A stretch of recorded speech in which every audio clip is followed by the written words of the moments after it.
Okie dokie, I think I've been setting up long enough. Hello, hello, hello, hello. It is I am Benry Paints. Hello, how are you? I'm alive this week. I'm not dead. I feel a whole lot better because I have gotten a full night's sleep. Many full night's sleeps. Last week I had to go to work very early and cover for assistance for voter registration because we had a special election in the state of Virginia. And so I was pretty dead.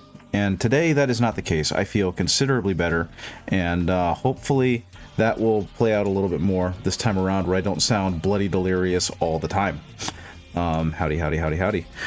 Wait a minute. I forgot to do something. Oh, no. So I can do a quick and easy transition over to Twitch when I start doing that. Nope. When I finish streaming so I can raid someone. So yeah. Okay, cool. Everything's kind of working. Everything is working? Everything's working. Fantastic. Okay. So, I am still working on the Aeldari Corsairs. I am much further than I was last time. Well, I think I was. I don't remember. Last week was kind of a blur for me, and so I don't actually remember much about what I said or did. And so if I said anything offensive or rude or mean, I'm sorry. I didn't mean to. But yeah, okay. So, I've gotten further on them, and I think I've gotten them to a point where they're kind of in the touch-up mode. I still need to work on the big vehicle, but these guys are pretty much on their way. I'm on touch-up mode right now. I'm doing a lot of little things. I'm doing faces. I'm doing weapons. Trying to figure out how I want these guys to look. So let's go ahead and get rid of starting soon. Let's get rid of this wonderful image that Darkbolt made for me. Let's put on the main camera. And hey, look, it's the exact same stuff, just not as well lit. So this guy, I'm not done with him yet, but he's getting there. And I think he looks pretty darn good. I think I mentioned before that the competition that I'm entering isn't actually for like best painted or anything. I haven't gotten a chance to paint Eldar before, and I've had a lot of fun painting these guys and coming up with like a color scheme for them. So the kind of cool gray and crimson red I thought looked really good together. And he's pretty close to done, I think. I think I want to touch up his handle a little bit on his sword. And I think that's about it. I want to put some more terrain around him, some exotic plants and whatnot. But I think for the most part, like, the main body is done. It's just making this weapon that he's got on his hip look a little better. And so I'm going to work on him for a little while. And then I've got these troops. I think the last time we talked, or I was here, the troops didn't really have anything going for them. So, like, these guys are definitely a whole lot better prepared for today. So this is one of my troops. And I've got the blades going. I've got the faces kind of halfway painted up. And hopefully, as I work through them, I'll be able to get some really good detail out of them, and they're going to look fantastic. I'm actually pretty proud of the faces because I was just kind of doing that this morning, and they turned out pretty okay. The hair is another thing I need to get. They're going to have some fantastic hair. And in contrast, because I think I mentioned before that I was doing this in the style of Yakuza, of the Like a Dragon franchise, so those guys are supposed to kind of represent Kiryu with the more cool grays and the reds. And I decided for the Sky Reavers, I think they're called, that they were going to represent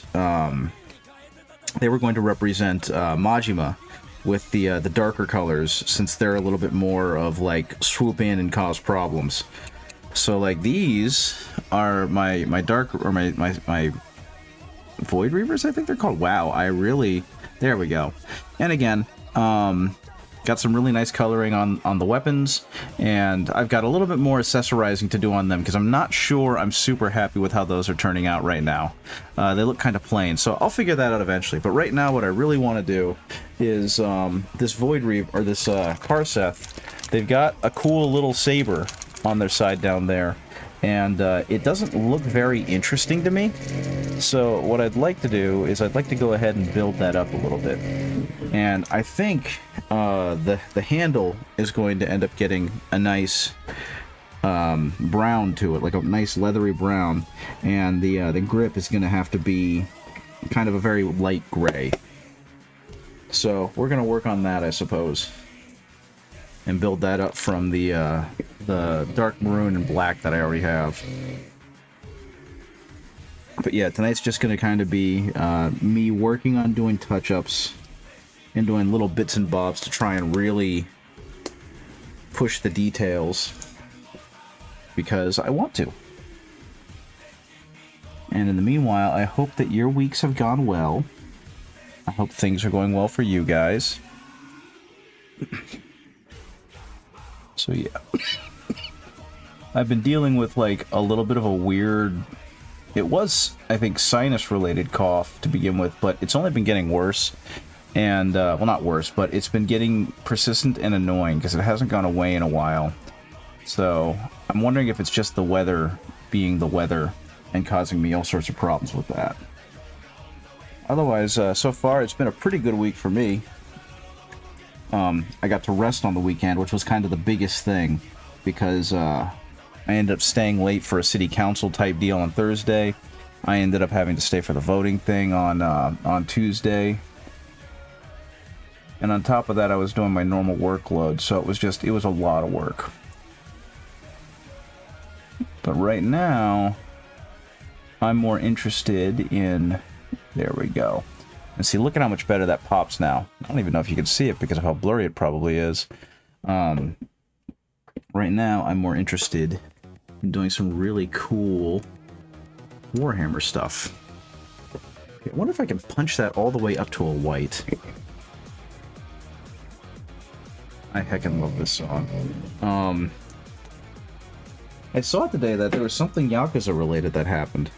That they've cast some people to play, I think it's a stage play, and it's going to have actors portraying Majima, which was kind of a given, but they actually cast someone to play Saejima, and the guy they got to play Saejima is an absolute monster of a human being. Like, I think he's a Japanese pro wrestler, and to go along with the fact that he's a Japanese pro wrestler, he's not ripped, but every part of him is, like, large.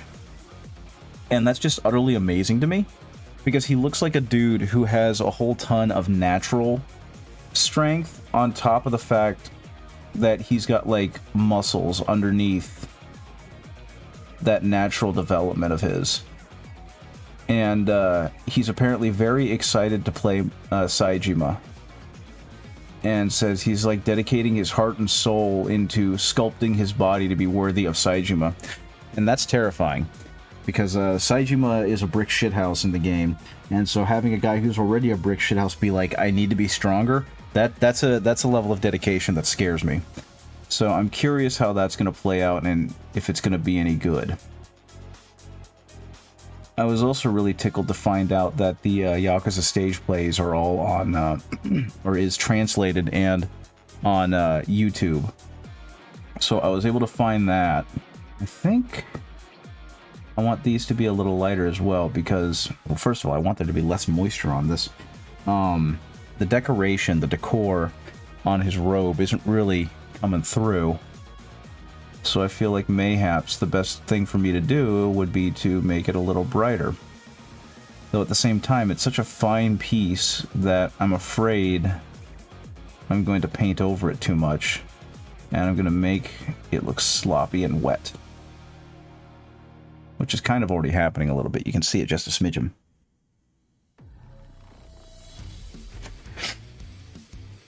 I do gotta say, it's been really weird coming back to streaming because the last time I streamed more regularly was like 2 years ago or a year ago.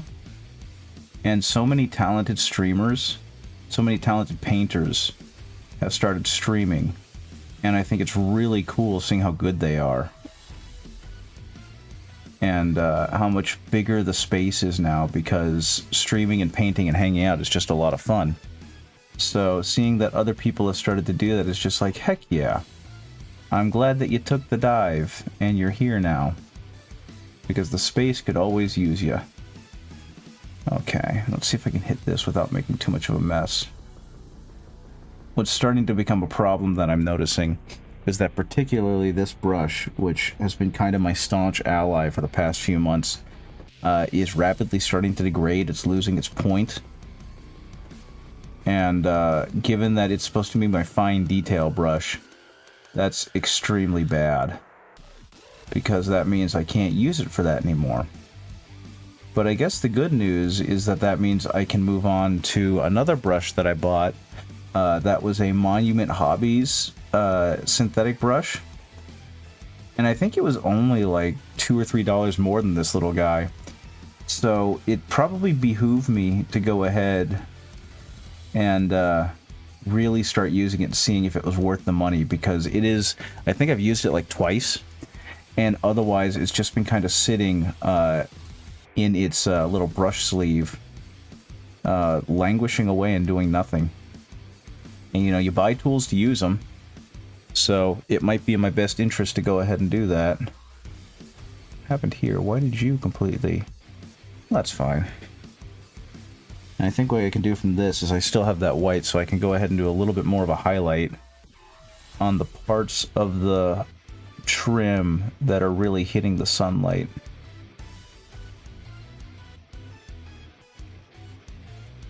There we go. And all I'm doing is using like the side of the brush and giving it like a very gentle sweep and trying not to hit any other surface, so that way only the part of the brush that needs to touch the surface is, and I'm not leaving too much paint down there to dribble on it or create a big mess. So I think that'll be good. And now what I can do is I can start adding some white in there and start really focusing.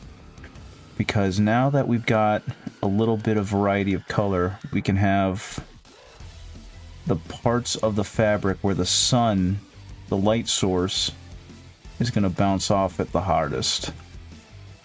And that's what's going to give that idea of a shine, right? And this is something I'm still kind of learning,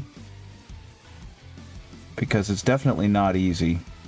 And you know, the only way to get better is to keep doing it. And so that's kind of been my mantra. And it's kind of amazing because I have been watching other people who have been getting better, or not getting better, who have been getting into the space.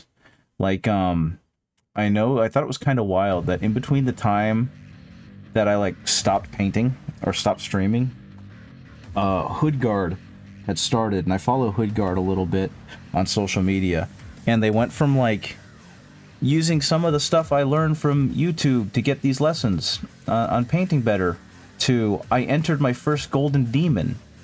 And I think he's only really been in the hobby for like a year or two. And so watching him grow has been freaking amazing. And I'm really happy that he's been able to find a niche for himself. And that he's been successful, because I love seeing people join the hobby and find things that they love about it and be rewarded for their passion and their dedication. So knowing that Hoodguard and people like Lotus K are, you know, getting attention for their wonderful work is very cool, and it makes me very happy. Okay, and so this is where things get weird, because I don't want to hit the edge of his cape. I only want to hit this little raised border. And so I got to be really careful with my brush strokes, because if I lean it too far, it's going to hit on the edge, and then I'm going to get a weird color combination that I don't want.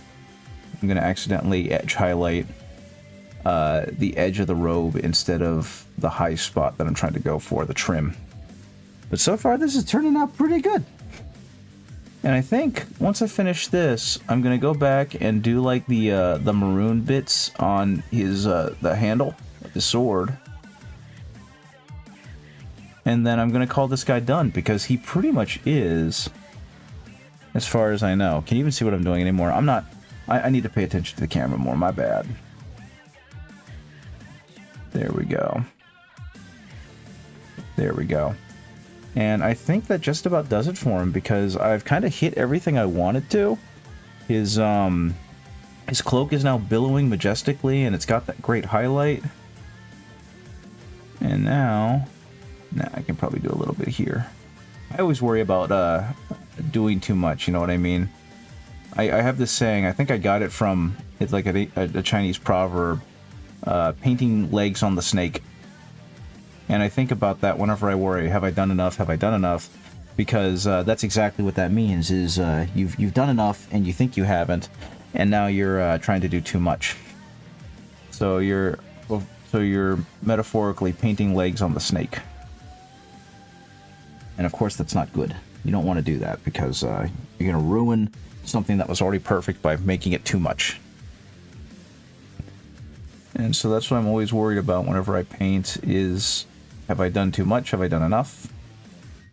Though with some paint jobs, I'll be completely honest, I'm just happy to be done with, you know? Just ones where it's like, okay, fine, I don't want to touch it anymore. I don't need to touch it anymore.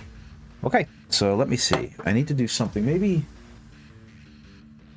Let's do something a little funky. I'm going to see if I can add some khaki. Yeah, actually khaki. To the magenta. Now, unfortunately, this is where I kind of stumble, because I don't recognize warm and cool colors too well, or complementary colors, or anything like that. So I have no idea if this is going to look any good. And I suppose we'll find out. Well, it definitely made a color. Definitely made kind of a mushy color. I mean, all it's going to be is to highlight the handle. The handle's a different color than what I've been doing. And I wasn't sure what I was going to do with it initially, but I made it this magenta. Because I figured I could go back and do like a leather one.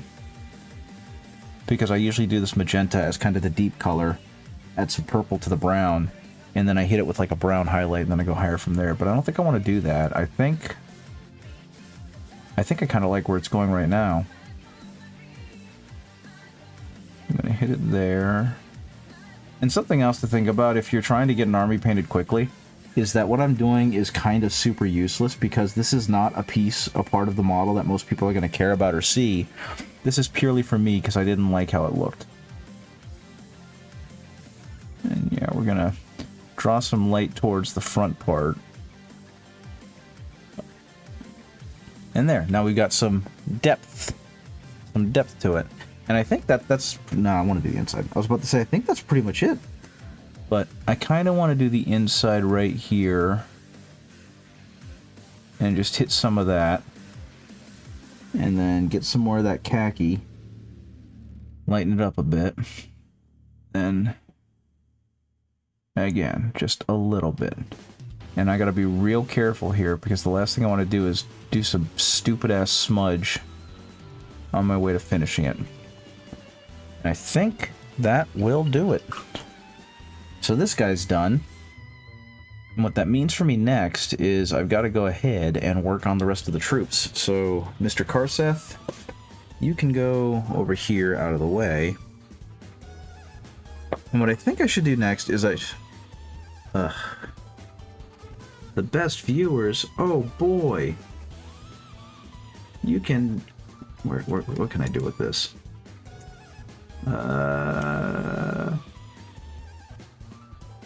Nope, that's not what I want. I can't wait to see what kind of viewers I got. Oh, cool. This account was created 6 hours ago. Well, they can go ahead and get fucked. Goodbye, you dingus. Man, I really don't like that. It's kind of funny that you get like those ban evaders. It's like, don't you have something better to do with your time? I mean, I have like no one watching me, and I don't really care. So, having you go over here to advertise to try and make me more popular, it's like I already have a job. If people want to watch me, it's because I want them to watch me. Hey there, hey Hackathon, how's it going? First time chatter? Well, it's good to see you. I'm in the middle of trying to squeeze some paint. Actually, you know what? No, I know what I'm going to do. I was going to squeeze some paint out, but I have a better idea. Because I've got a bunch of dudes who need to get their eyes painted. Painting difficult eyes. So how are you doing? How's your evening been going? I'm just painting up an Aeldari force for... not really a competition, but if I get them painted, I get to enter them into a draw to win a 11th edition launch box. And I want an 11th edition launch box, but they're not actually basing it. Oh my goodness, this is going to be tough. They're not basing it. Oh man, I had it and then I lost it. On like how good your painting is. They're just kind of like do the painting and then we'll enter you into a draw. But there is going to be. Thank you. I remember watching the stream a bit. Didn't say anything. Okay, cool. Fantastic. But yeah, I'm having a lot of fun painting these guys because I normally paint like Imperial Fists and I've done a little bit of Orcs, but I've never actually painted Eldar. And I think that these models are fascinating, and I think I really hecked up his eye. Thank you. Amazing transition on the wings and blade. I really appreciate that. That was a lot of airbrushing, honestly. I tried to do it manually with the wings, and then I failed, so I said screw it, and I went back over with an airbrush. And the blade, kind of the same thing. So, you're mostly a conquest painter? Hair in the way? Whoops, my bad. Yeah, I kind of got in there. But, Conquest. I'm trying to remember which game that is, because there's so many of them nowadays. And, I know that there's a, one by Parabellum Games, and I think, it's not Conquest, is it? Conquest is the one with the Norse mythology themed one? I think it's actually time for me to pull out the ultrafine tip. Okay, let's see. I'm gonna grab that and see if maybe I can do the eyes a little better. So now, I've got this Monument Hobbies Pro brush. That's the reason why I moved away from GW is because the models are a bit too small. I think that the model's proportions have gotten too small because something that I loved about old GW was the fact that the models were Parabolic Conquest, Last Argument of Kings. Okay, so it's on the same line, if not the same game. I really liked how tiny the models were and how game PC they felt. And I feel like as the models have gotten bigger, their proportions have kind of gotten too realistic. And so now I've got these incredibly tiny little dudes who are these taller dudes who are better to scale, but they also have this issue of being like really tiny hands, really tiny heads. And I just don't think the proportions are as good. Though these are really cool. They're more like display pieces and statues now. You know what I mean? And I've actually been painting some Conquest. There's one of my customers for commissions. He's been building a Nord army in Conquest, and he hasn't wanted them to be to the level of detail that I'm doing right now. But I have painted for him basically a whole Nord army, and he really likes them. So, oh gosh darn it. So, and I think the models are pretty neat. I'm impressed with the level of detail that they get, given the quality of the molds and whatnot. Because after like handling some of them, it's like, wow, you're definitely not trying to reach Games Workshop. You saw the Ogres? Awesome. Yeah, I had those, and I've done the I don't remember what they're called, the werewolves, the werewolf characters. And I did a single mountain giant. So like all that's been worked on. This is actually an incredible brush for doing these eyes. I've actually got, he's one of the nicer models right here. He's nowhere near done. On Conquest models significantly bigger, you can do a lot more on. That is true. They are much bigger. They're closer to like 44mm scale. But yeah, so I've started work on this. I haven't really done anything with them. But I am very excited to see how this guy's going to turn out, because doing these giants, doing the first giant was a lot of fun, and that wasn't the resin one. It was a regular plastic one, and so I'm very curious how that guy's going to turn out. That's the artisan one, I think, because the normal one's clutching the tree limb or the tree body, right? Because that's the one I have painted. And that one was done with a lot of contrast paints and speed paints. So I'm working on the artisan one now, and I also did one hero, the Blooded, and I thought I goofed up when I did his his skin, because I made him very very red, and I was like, man, I hope he likes this. And that was all he could talk about, was how much he loved the skin tone on that guy. And since he's going to be leading a bunch of mountain giants or hill giants, he wants me to try and replicate that skin tone. And so all I can think of is like, man, I hope I can hit that again. I think I'll be able to, but it will be a challenge. Come on. God, with eyes, you almost have to accidentally get it. Come on, Mr. Elf. Okay, that works. So yeah, I'm just barely hitting it with these guys, but it's working.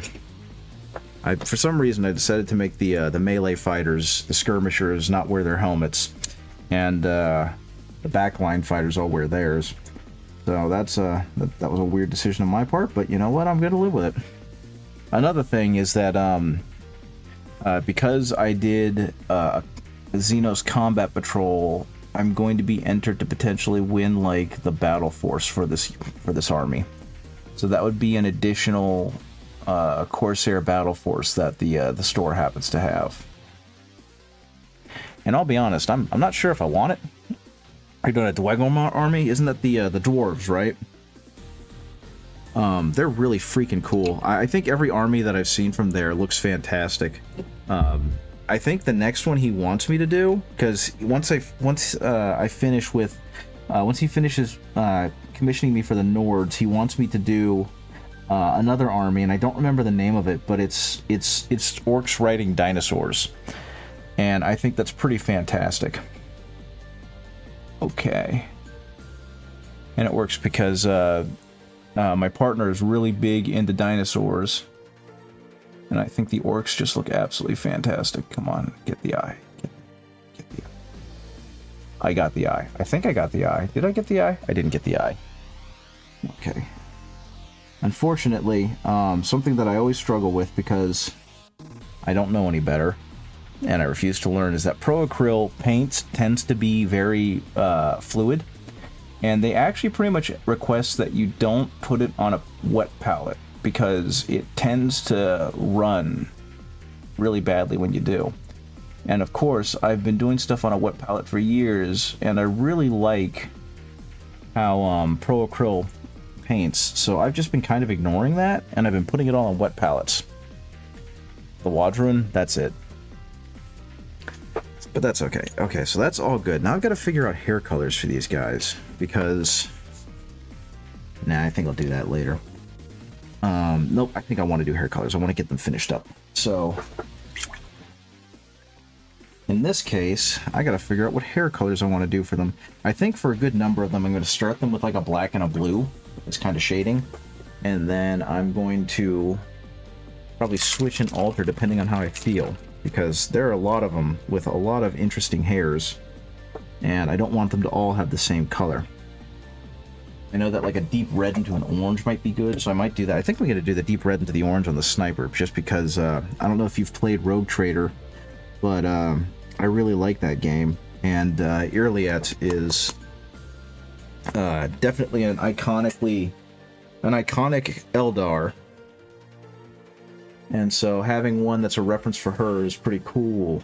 Okay, you're picking up yourself because you want to focus more on the skin and natural material they have. Yeah, they definitely do, and doing skin is always weird because since we all have it, you know, it's easier for us to notice when it's done wrong. So kind of learning how to do it right is definitely a challenge.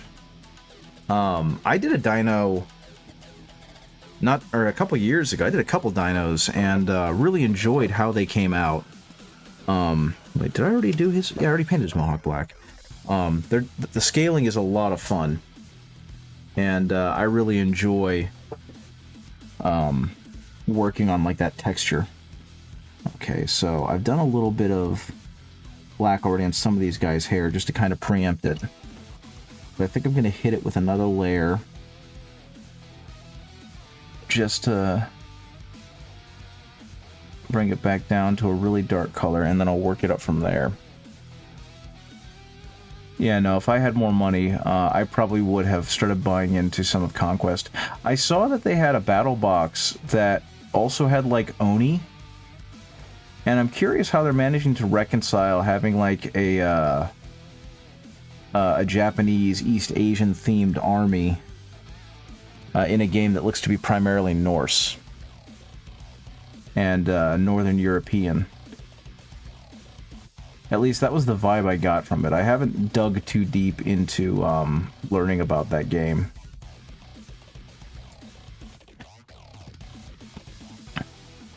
But I know that I do think they are super neat, and I hope that the company continues to do well because their sculpts are really cool. They do 2,000 point armies. I mean, I guess that makes sense because I guess depending on how you build these things out, that is a pretty good baseline to work from. I didn't do the inside of his feathers. I think the inside of the feathers. Oh yeah, I did this with. Oh yeah, that's right. I did this all with contrast paint. It's not primary Norse. It's all over the globe. Oh, okay. The 2,000 point Oni army is really good. Yeah, see, I know next to nothing about the game itself. All I know is that he's been... Every time I have models to hand back to him, because I'm done, he's got more to hand back to me. So, that's been my general understanding and engagement with the game itself.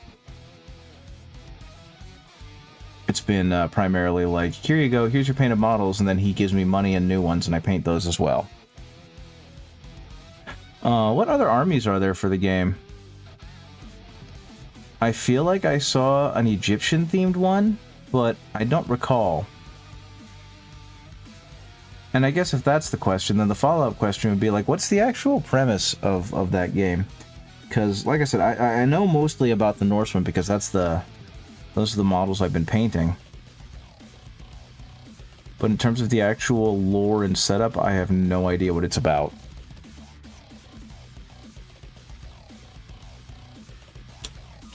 I think I like keeping the gems on this weird off color because it gives them a little bit more sheen than they would otherwise have.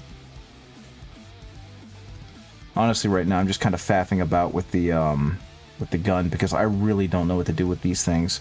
I want them to be bombastic and interesting to look at, and right now they're just kind of monotone. So that's something I will figure out later. But in the meantime, I'm just going to paint it up and wait for other parts of him to dry. Okay, time to add some blue into that black. And just do a little bit of highlighting along the spines of his hair to give him just a little bit of color. Yes. Love me some kooky.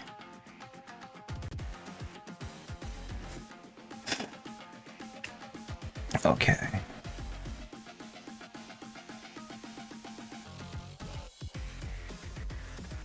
Yeah, say what you will about the storylines and direction that the Yakuza franchise has gone over the past couple years, but the music is pretty consistently banger. It's very good. Okay, I think the next thing I'd want to do after this blue, potentially, is probably a little bit of gray.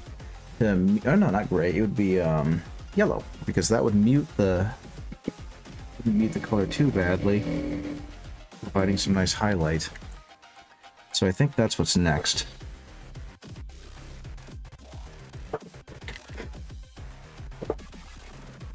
Okay, so let's get this in here. Get just a smidgen in there, and this is just going to act as like highlight stuff. Okay. And we're going to see how this is going to look just at the tips. And give it just enough light. That looks like it's going to be okay. It almost looks like I'm giving the guy frosted tips. There are 100 kingdoms, which is the collection of the Aeldari and the knightly orders mixed together. Holy Roman Empire and the knightly orders mixed together, mostly focused on Central to Western Europe. Oh, okay.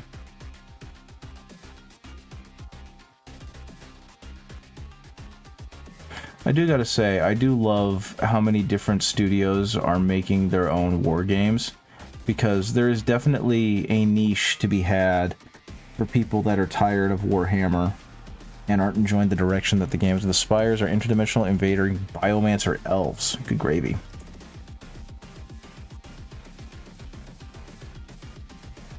And, like, don't get me wrong, I really like Warhammer.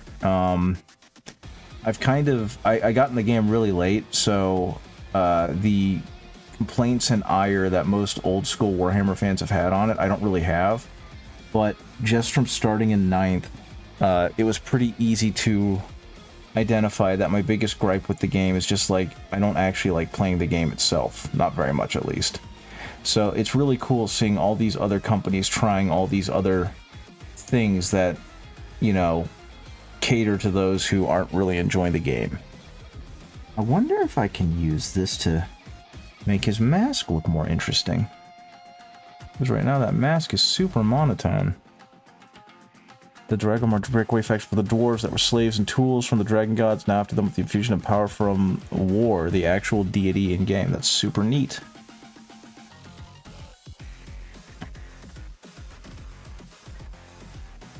I like seeing different video games and different media's interpretation of dwarves, because there's always like this central theme of being dwarves, and then there's, let's see how we can, Old Dominion is the Byzantine Empire mixed with an undead Roman legion. That's super cool, actually. I feel like dwarves are one of those things where people have to get it right, because otherwise others won't identify them as dwarves, but they also have to put a unique spin on them because everyone's done dwarves, right? And so seeing the different ways that different studios find to make dwarves interesting, or unique, or whatever you want to call it, it always tickles me. So where do the orcs with the riding dinos comes into all this?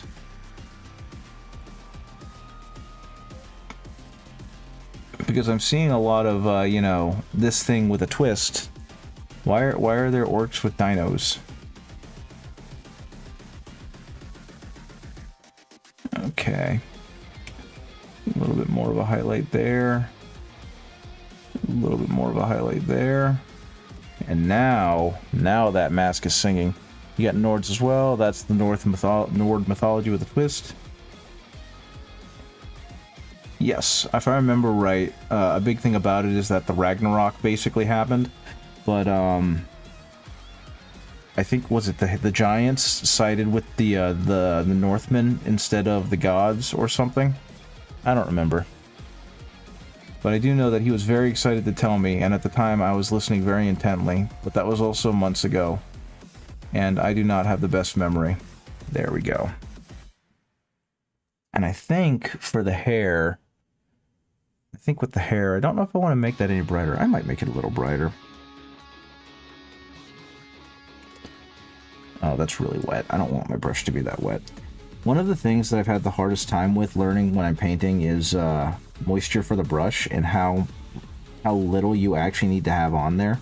Because otherwise it creates those awful copy stains and you just make a mess everywhere. And that's obviously not good. Okay, so let's see if I can brighten this up enough to be worth my time. The Wadroom are a matriarchal society that's bioengineered from the spires, with DNA being tinkered to be bigger and bulkier, but the side effects are high metabolism, hence why they look like Mesoamerican orcs with dinos. That is an insane set of words. That's a whole lot going on there, and that is remarkable that that's where they ended up with when thinking about orcs and dinosaurs. Okay, and actually, I can probably... I want to highlight each individual wing. This is going to take forever if I do this, so I think I'm going to choose the ones that stand out the most to me, and they're going to get these highlights.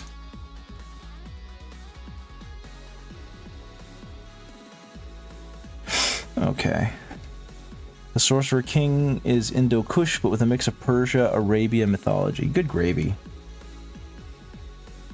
You weren't lying when you said they were all over the world.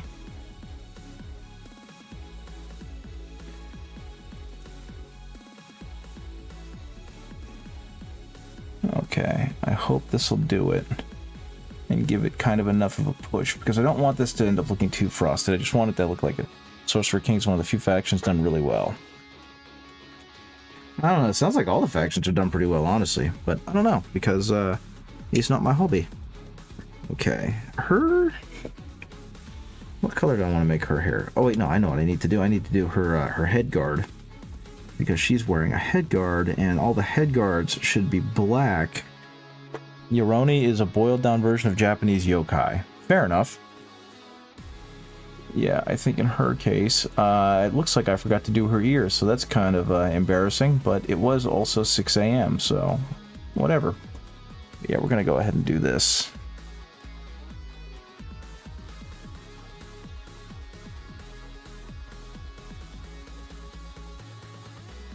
And we're going to try and hit every part of this while being careful under skin, because I spent a long time this morning trying to... Oh, heck, and I messed it up as I'm talking about it. Okay, let's see if I can get rid of that smudge. And there it goes. Fantastic. It just looks like a shadow.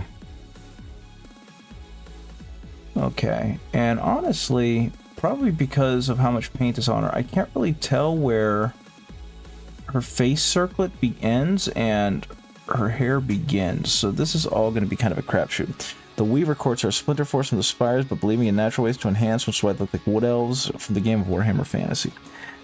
Yep, that is all incredibly fair, and it definitely makes sense as to how there's so much. So what exactly is the Spire?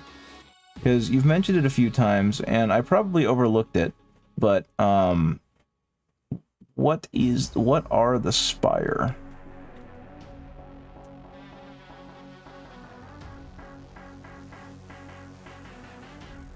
Okay, I think I hit all of that. And there we go. Okay, and I think I probably should make... Yeah, you know what? I think I'm going to make that top... the headdress thingy on a red.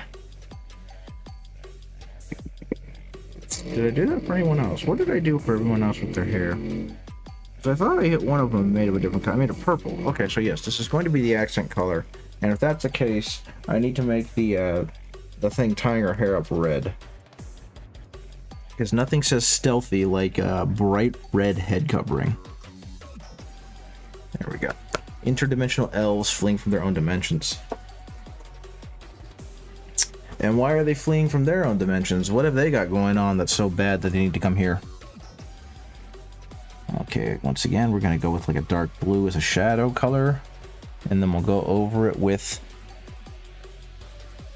the red to create really deep shadows and hopefully a really good contrast.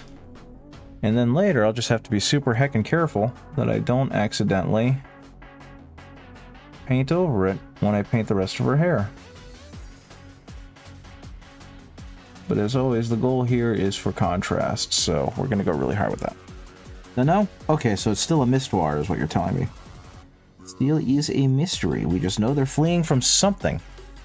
I think that's the best kind of stuff, though, where they leave just a hint of like, oh goodness, what could be so bad that they're leaving?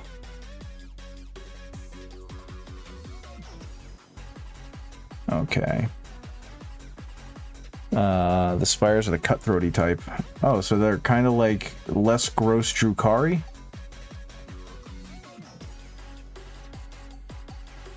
Less gross Dark Eldar, if you prefer the better term for them. Okay, so I guess that makes sense. If they're supposed to be like nobility or whatever, political intrigue and all that fun stuff feels like it would fit right in.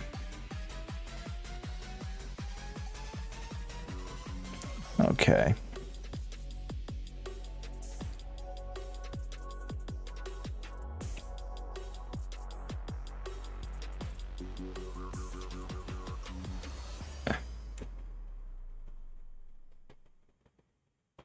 This bold Puro red is disgusting.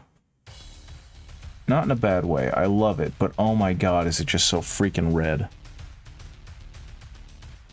This was actually the color that convinced me to move over to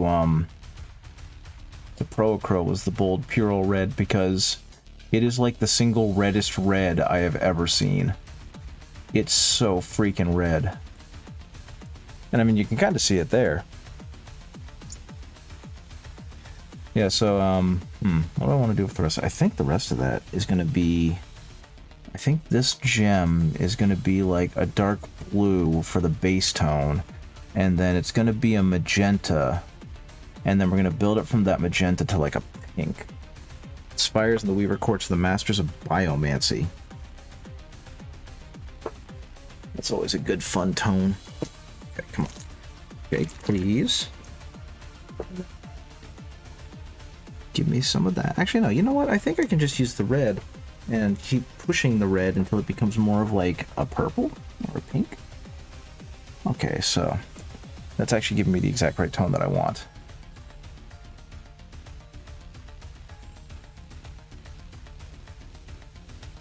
Okay, some of this stuff, unfortunately, I can't zoom in enough with my eyes, so I'll have to go back over it later on when I can get closer to it. Okay, so that is all looking pretty okay. I think we need to go a little bit brighter on the blue now with her face guard. Or whatever. This isn't a circlet, but we need to get it closer to that blue because she's got like the black body glove on underneath, and I don't want it to blend too much into that body glove. So we're going to go ahead and hit it a little more with this dark blue. And honestly, that might be all I need because I don't really want to bring this up too high in color. I might do something similar like what I just did with that guy's hair. And just kind of give it a little bit of an edge highlight. That's a very thick edge highlight. I'll cut that back down later.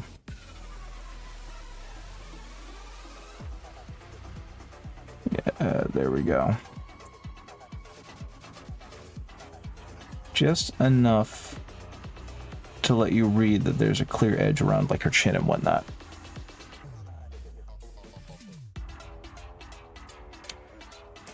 Okay, so now just gonna kind of hit this. But yeah, I don't know much about Conquest other than what you've told me, and I don't even know how the game plays. I know they've got troop form, or they've got like square bases they can use, and so the game, I'm assuming, is a little bit more regimented. But I do know that the person who's been hiring me to do their painting has been very excited to play it. I think they got to play it their first time over the weekend, and they were very pleased with how the models I painted looked on the tabletop. So I guess that went well for them. They probably had a lot of fun, and good for them. But yeah, just a combination of like time and money means I can't play it. Even though the models do look pretty darn incredible. Okay. With him, I think he's actually gonna get like the red hair type. We're gonna give him like a dark red to start with, and then we're gonna build up to like a bright orange. I'm doing boiled down versions in terms of aesthetics. I mean, that sounds like fun. Okay, so no, I've gotten to the point budgetarily where the game that I'm trying to play with my friends is actually One Page Rules' version of Necromunda, and I guess it's going okay. We have yet to start doing any kind of bookkeeping or paperwork just because we haven't been able to get together regularly. Hey, Sindarius, how's it going? How you doing? But like, it's been so much better and quicker and more fun than trying to stumble through a Warhammer game. So we're very much interested in trying to play more Necromunda. It's just been a matter of time. Well, not Necromunda. One Page Rules, Grimdark Future Firefights Skirmish, or whatever the heck it's called. Okay, so I guess he's getting a red haircut. Red mohawk. And we'll see how that goes. I am in the process of trying to color all of these guys' hair, but I didn't really think this far ahead. And so I'm just debating how I want to color it all. Okay, so that's going to go... I think that's going to... Oh, that makes it pink. In that case, I'm going to go back to the other one because I want to make the gemstone more pink. Yeah, the day off. That's cool.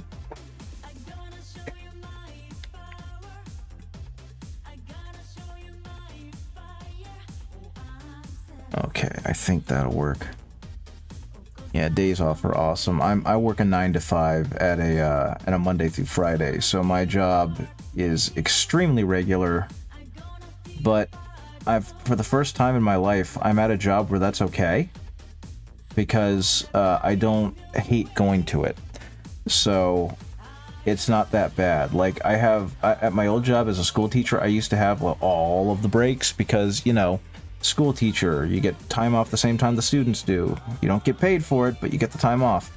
And it's like, I don't miss having all those holidays because I would dread going back to work once they were over.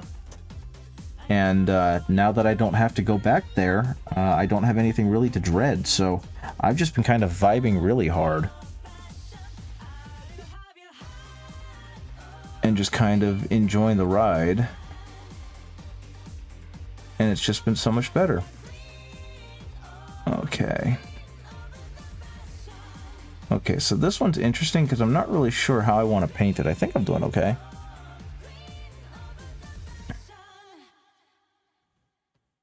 I don't care what anyone says. The covers that Yakuza, or not the covers, the style covers that Yakuza 0 did for the dance hall, unequivocally have absolute fire. I love them songs. I'm still trying to figure out a time though, because I mentioned I want to try playing Look Outside during stream, and I still do, but now it's a matter of just like trying to figure out when would be a good time, because Tuesdays are pretty much reserved for painting, so I've got to find another day in which to do that. That accidentally, unintentionally turned out really good. I like the little gemstone that I just did. I'll eventually have to paint eyes on these guys, and I do not want to do it. Okay, so in that case, since the, that made too much of a pink, and I don't want it to be pink, I'll have to get a yellow. Like a good yellow, good rich yellow, so I can get myself a nice orange. Because I want his, the tips of the one guy's mohawk to kind of brighten up into an orange, as opposed to a pink. And that might be just because I chose a cool red instead of a warm red for this, but who knows? All I know is it's definitely giving these guys a lot of character. And I can't say I'm too mad about that. Yep, happy little accents, right? I mean, that's why we do this, is we just faff about until we get it. Now, I will say, it's because some of the new releases for Warhammer, they have made me exceptionally happy. Like, the new, I think I talked about this, but oh, darn it, the new Commissar that they've got on the back of that giant plow truck, I love her, and I want that model. I want to paint that model, and I want to start a guard army specifically so that I could have her charging into enemies. Because that model is absolutely amazing. And, yeah, that's kind of the biggest thing, is I got really into the Warhammer lore, and I got really into reading, like, the Horus Heresy. And, I've been trying to find other books. I read not the Commissar Kane stories. I need to read the Caiaphas Kane stories, but no, I read the, Eisenhorn trilogy, and I thought those were fantastic.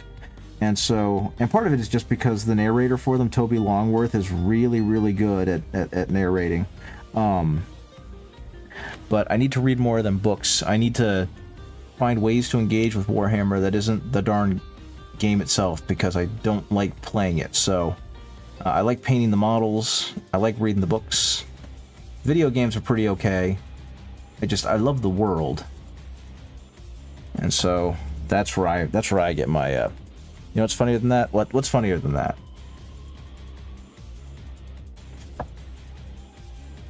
I don't even remember what I was talking about. I'm sorry, I started rambling. I just got very excited at the idea of painting that Commissar on the truck, like bulldozing. Being like, here comes the pain train. And then, taking out a dude like a Terminator. Okay, so I think that ended up being okay.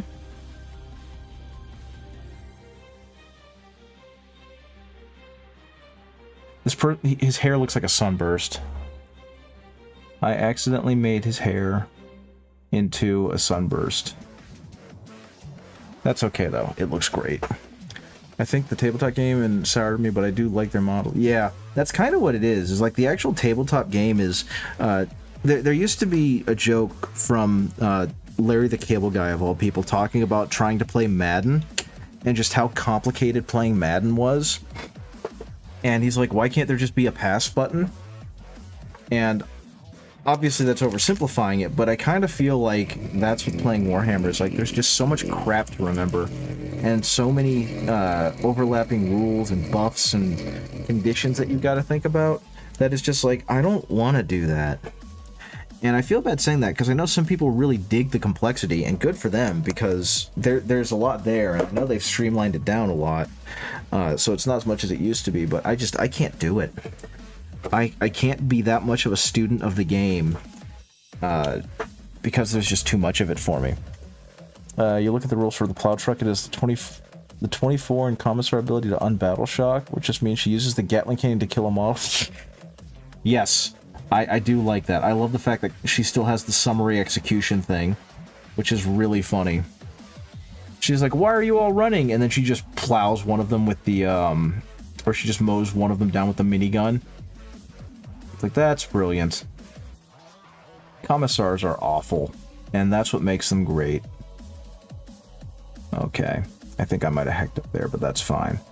So I'm trying to give this one like a dark blue so that I can go into more of a lighter purple, because I figured her hair is going to be purple. And I also wish I could better make out what I'm looking at here. Okay, so it's going to go this way. I don't know, that pure shoot at that guy. Yep. Honestly, I found the Conquest game simpler, but at the same time more complex in terms of planning about. See, that's why I started getting into one-page rules more with my buddies, is that even though the actual mechanics of one-page rules were far simpler, my brain was more free to open to be able to think about the actual gameplay. And that's what my buddies all said, is like, because I'm not worried about the 8 million rules that my army has, I can be present in the game. And if I remember right, I remember hearing that like older Warhammer had a lot more universal rules, and it was less like this specific army is super duper special and does super duper special thing.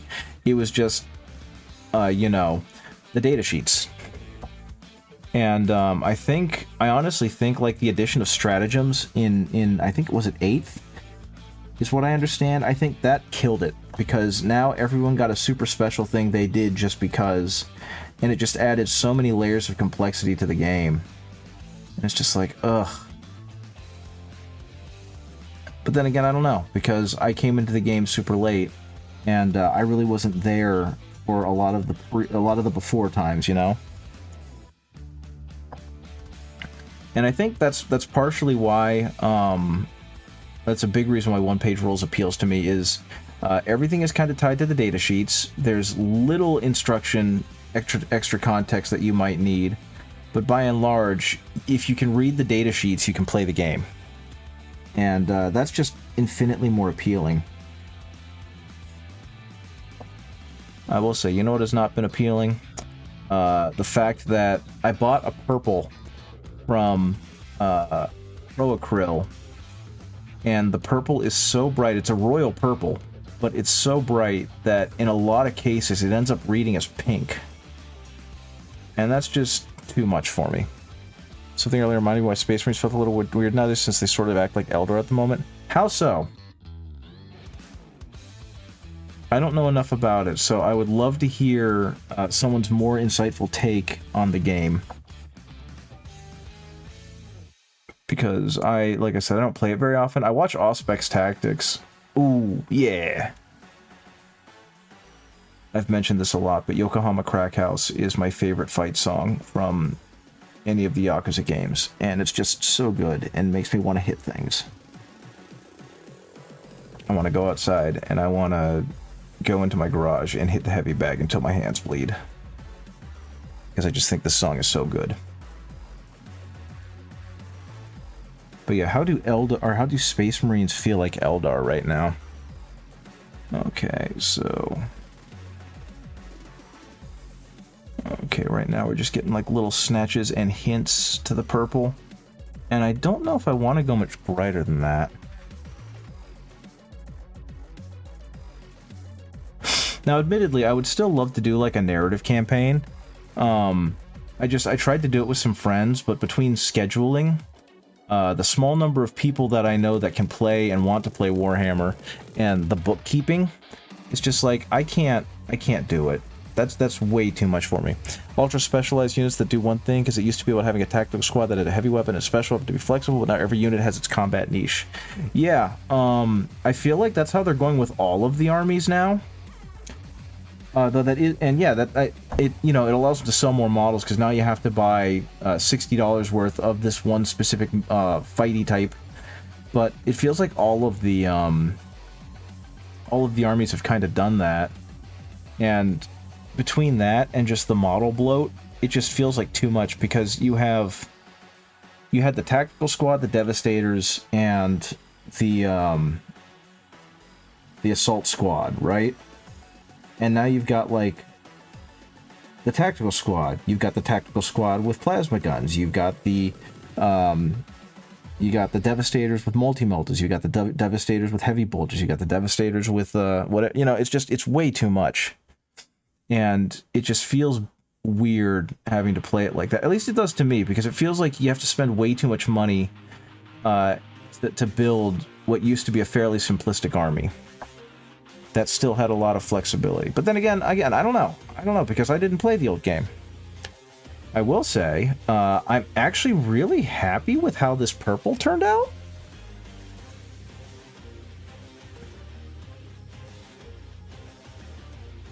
It turned out pretty okay. I did pretty good. And now it's time for me to fill the rest of her hair so that it matches the purple.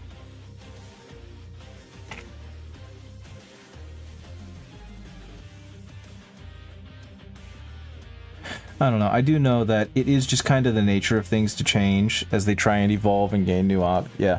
The unit blows way too much. Good lord.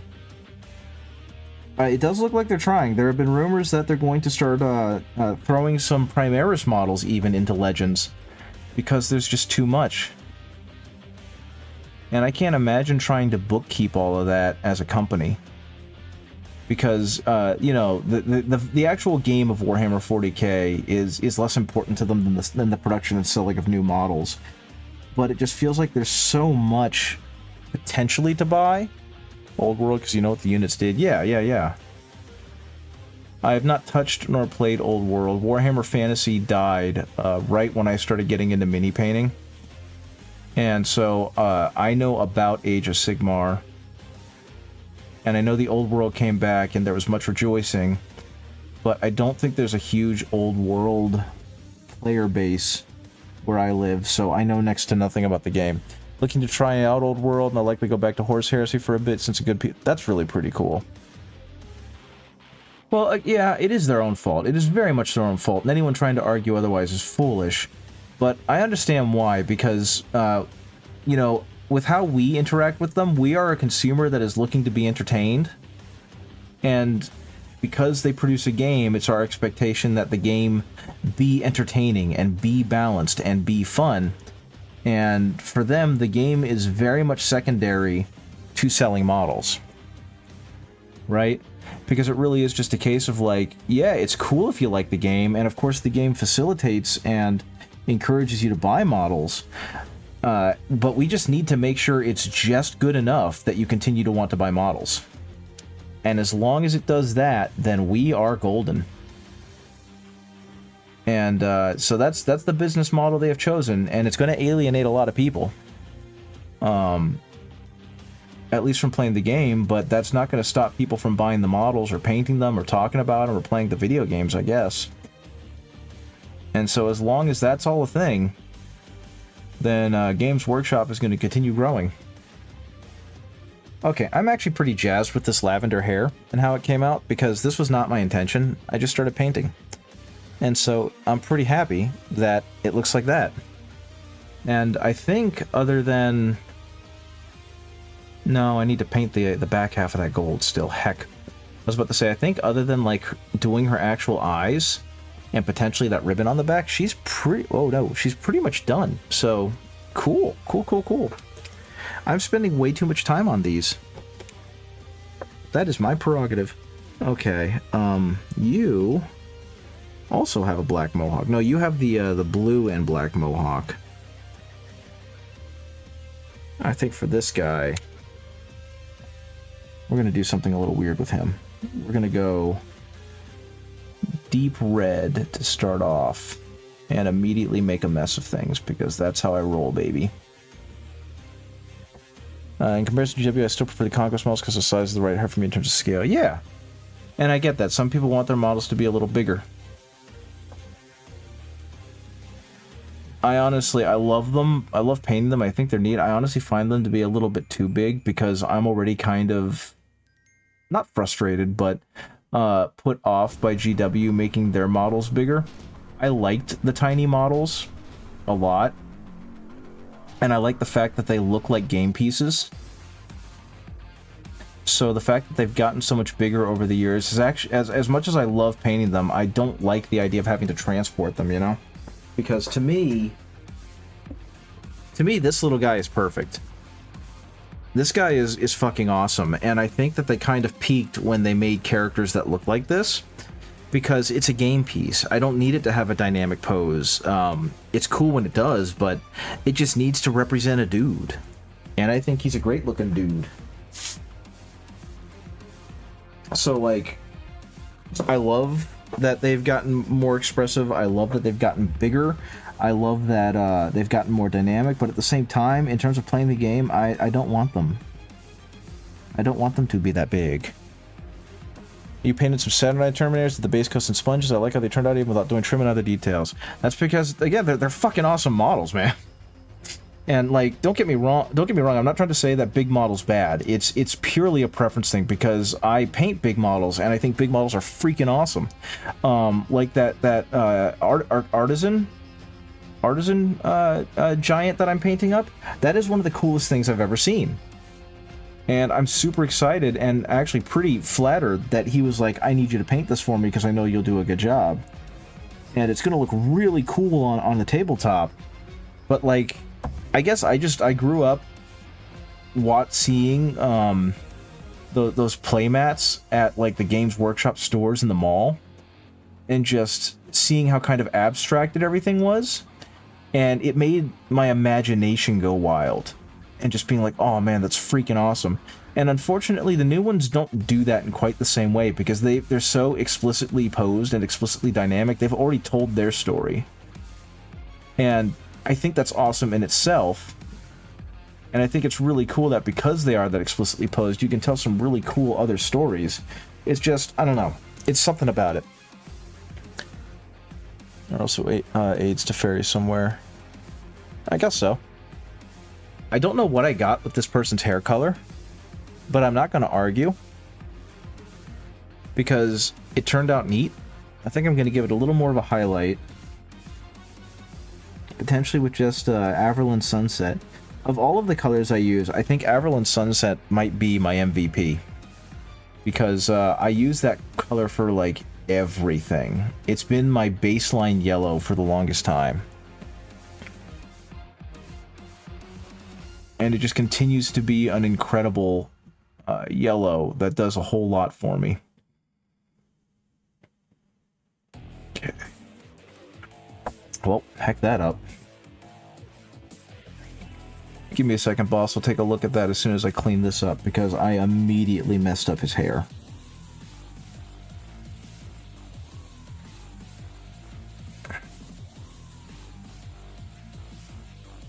Okay. A little bit there, a little bit there. Her hair, my mistake. Okay, that one's about as good as it's gonna get. Okay, let's see what them said. Averland Sunset was the best base coast yet. Yeah, I remember when I first started getting into painting and I decided I wanted to do Imperial Fists. My buddy, oh man, look at those guys. My buddy, who was into Warhammer before me and into miniature painting before me, was like, be careful, yellow is a bitch to paint. And it has a hard time with adherence and with base coating and all that. And I showed him mine. He was like, wow, that went on really well.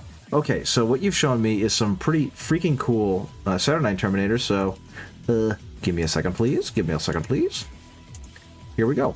Boom! There they are. I don't think that Averland Sunset's really meant to be mixed with too much, I guess. But then again, I also use it for my non-metallic metal golds.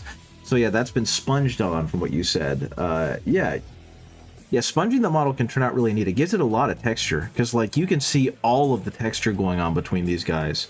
And, Cindarius, that's non-metallic metal, right? Because, I can't really tell. It almost looks like it. Alright, one moment, I have to sneeze.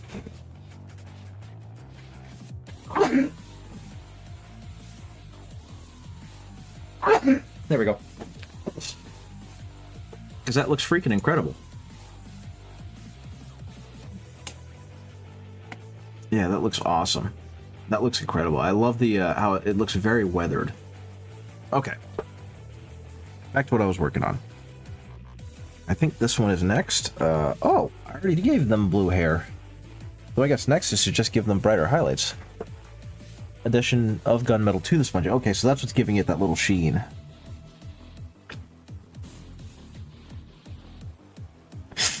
Okay, I sneezed so hard I'm gonna have to blow my nose in a minute.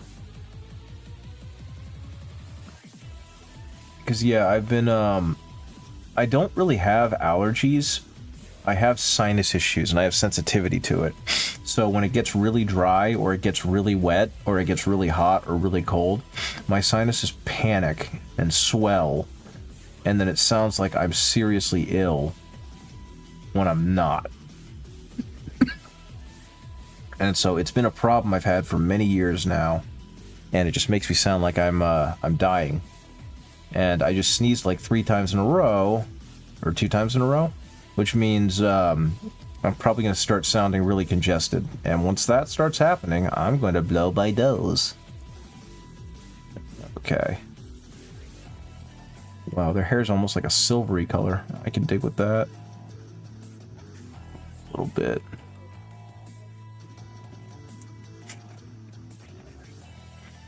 Okay, I have to do the same thing here, where I've actually got to go back down to the darker blue and build back up to get the mask to be a little different.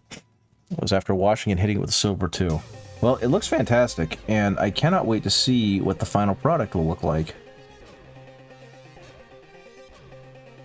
Okay, this is gonna go here. And then from there, we're gonna go with just a little bit of the regular blue. Well, yeah, I'm going to have to blow my nose soon. I can already feel the post-nasal drip starting, and the last thing I want is for you guys to have to listen to me sniffle. Okay. Okay, give me a second. I'm going to mute myself and I'm going to blow my nose. Makeup sponges.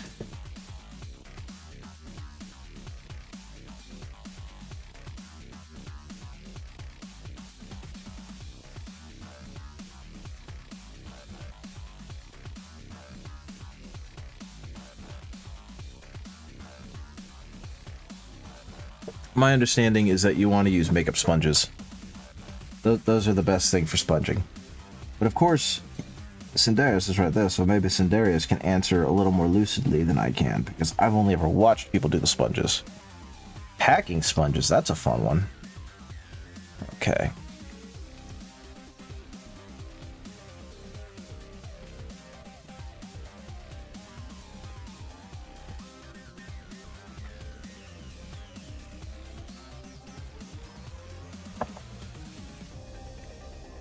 Let's kick that back down, because I think I went too bright too quickly. Yeah, I've been meaning to do that because I've heard that it's really good.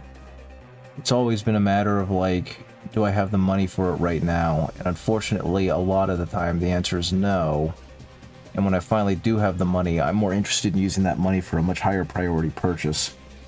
So, I have not used any makeup sponges.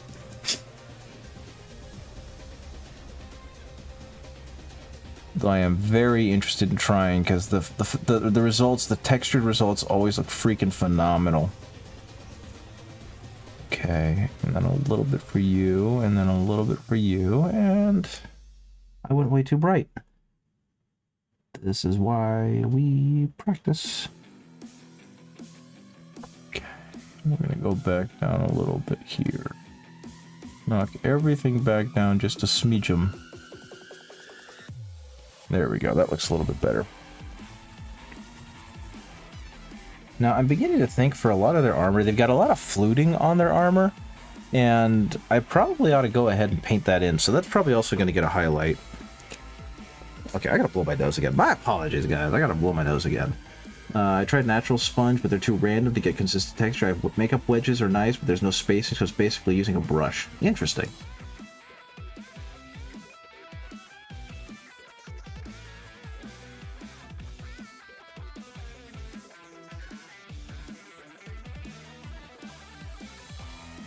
There we go. Makeup sponges are used for chipping and raised edges. Yes, that sounds most appropriate to me. Okay. Hair. Okay, well, this is Irliette, so Irliette is going to go ahead and get her hair done. And by that, I mean she's going to go probably a darker blue mixed with the red. And of course, she doesn't have much hair, which is fine, but I guess it's just going to be purple because blue and red is purple, and that's going to be the shadow color. And then after I get the shadow color down, go ahead and build it to the red. And let's confuse everyone because I've already started making some stuff, or some of these hair bands red. Let's go ahead and make hers just like the most bright, vile red you've ever seen. Speaking of bright and vile, I almost started an Emperor's Children army because I think the Emperor's Children models are absolutely amazing, and I've always loved how deliciously evil Fulgrim is. So the idea of actually getting to start like a whole ass army for Fulgrim seemed like a great time. But again, money stopped me from that. Instead, I've got some Noise Marines that were given to me, and my god, did I make them very, very, very pink. I used like a neon pink, and they kind of blow out the color sensors on my camera. And it's kind of really impressive to actually watch because I don't think I can accurately show them off on camera because they're not actually super bright in real life, but like when you look at when I show them on stream, they end up being almost blinding. And I think that's super cool. Okay, I probably should have waited a little longer because I can see that I'm starting to have some problems where I'm painting over wet paint. And this is what my impatience gets me. But actually, it's turning out okay.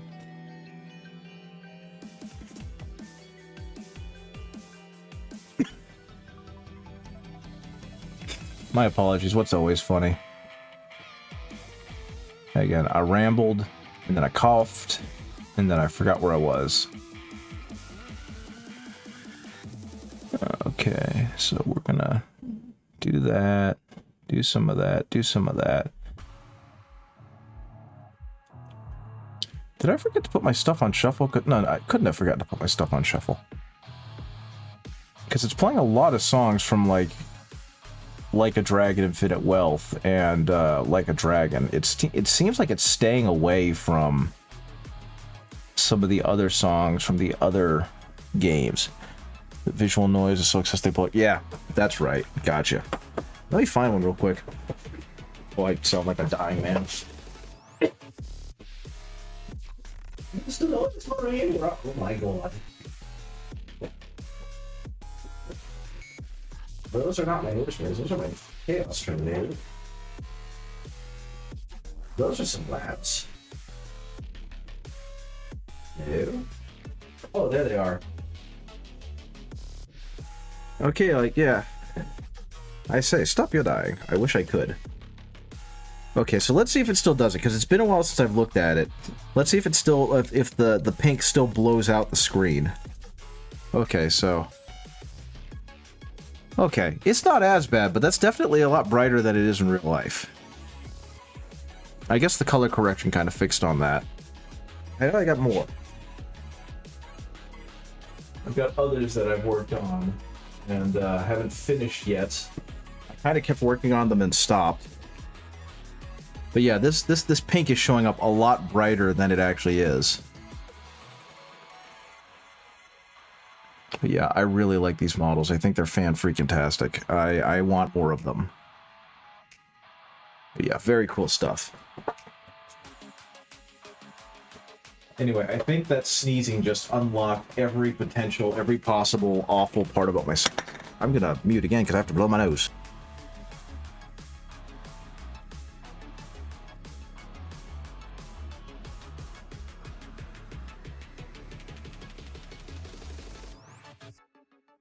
Okay, I'm back.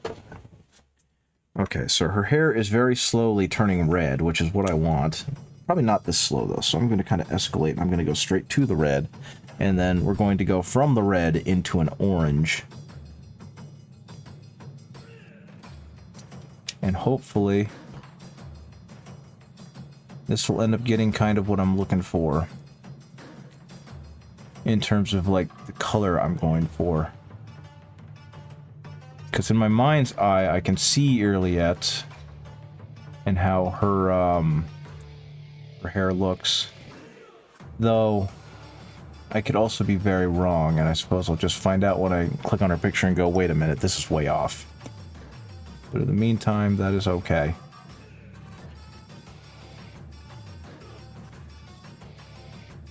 Also, if you like the Warhams at all, and you're interested in table or computer RPGs, I thought Rogue Trader was a pretty darn good one, and I'm very excited to see what they do with not Dark Heresy. Is it Dark Heresy? I forget the name of the one where you play as an Inquisitor, or as part of an Inquisitor's retinue. I think it is Dark Heresy, but they're doing a new one, and I'm very excited to see what they're going to do with that one. Okay, so... because I know that the company that made the original games, they did like a bunch of different type. Depending on what you wanted to be, and one of them was like to be part of Chaos and be a Chaos Space Marine. And I don't remember what that one's called. So I'm like getting it and Dark Heresy confused, because there's one where you can be an Inquisitor, there's Rogue Trader where you're a Rogue Trader. There's one where you're Death Watch. There's one where you're basically just baseline guardsman, which seems like absolute insanity in the best ways. Like there's a meme from it called All Guardsman Party, which is an incredible piece of literature because it feels exactly like something you would read in any great tabletop shenanigan.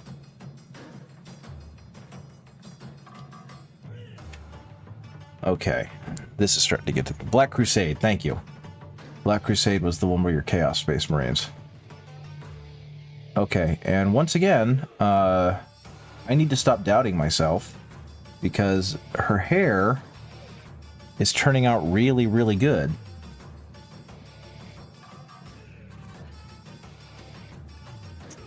But yeah, I've been interested in doing like, excuse me, doing a tabletop RPG with some friends. Gosh darn it. I've debated doing like Imperium Maledictum, which is another kind of boots on the ground, more intimate look at 40k, more dangerous look at 40k, and that's the kind of stuff I think I've been interested in most recently. Like playing Rogue Trader and reading the Eisenhorn books, it's like doing the big war thing kind of cool. Just being regular people having to deal with the terrors and horrors of the universe, even cooler. Okay, so I accidentally, on purpose, got her hair exactly where I wanted it to be. So that's going to be my sniper lady. I'll just need to fix up her gun to make it look more interesting, because right now it's just straight black. Though I did give it a gold hilt. So there is that, or a gold shoulder stock. So that one turned out okay. I think the last one for me, in terms of hair, is going to be the leader of these, not Void Reavers. I always forget what they're called. Now this one, I'm debating. Should I just do, I think I want to, I think this one's going to be blonde, actually. So we're going to start with a dark umber, and I'm going to work my way back up to brighter than Averland Sunset. But Averland Sunset is kind of where I'm using as my middle ground. Okay. Well, I shook the bottle and I guess it wasn't fully closed and it sprayed paint all over me. Okay. Come on. I think I bought another thing of Dark Umber, because that should be enough. I'm almost out. Well, the dark umber was definitely another thing that made me switch over from... I was using Vallejo paints before this. I really liked Vallejo, and I thought they made a great paint line, because they do. But I was getting tired of having to spend the amount I did on them. And there's a local place that sells Pro-Acryl for relatively cheap. A couple dollars cheaper than Vallejo. And so I was like, you know what, I'll give it a shot. And I bought some Bold Purell Red. And I also had heard that Pro-Acryl's Titanium White was really good. And all of that ended up being true. And I was just stunned by how saturated it was. And how well it covered and how smooth it was. And so I just slowly started moving over. And actually, over the holidays last year, I was given a $100 gift card to Monument Hobbies. And that allowed me to kind of finish out my main painting repertoire. Yeah, Bold Purell Red is beautiful. You see me use it a lot. Anytime there's a red, I'm basically using Bold Purell Red as the base for it. So if for anyone out who is actually watching this, I cannot recommend Bold Purell Red enough. It is an incredible red. It makes everything so violently red. And since it's a Pro-Acryl paint, it tends to go very well. It's a very smooth paint. I will say the one thing about it is don't water it down, as with many of their paints, because then it will dry very, very clear, and you'll end up getting some of the best layers you've ever seen. But in the meantime, you're going to paint like 80 of them and be really, really pissed off. At least that is what happened to me. And then I realized, no, it's just glazing incredibly smoothly.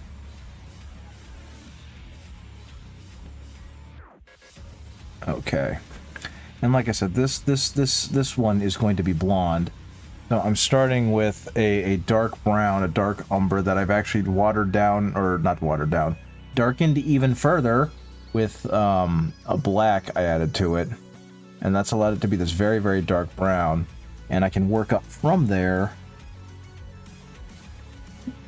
to be more of a tawny blonde, and then from there I can go to like a really scenic. Finally found one Space Marine body I dropped like 30 minutes ago. Well, I'm glad you're able to find it. I'm glad it didn't grow legs and run away or decide that it needed to take a trip under your desk chair.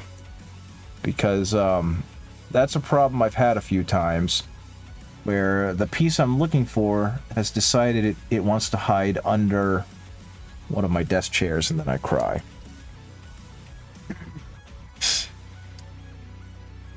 It's why you never just start frantically scrambling with your chair whenever you drop a piece. You have to be very methodical and careful about it,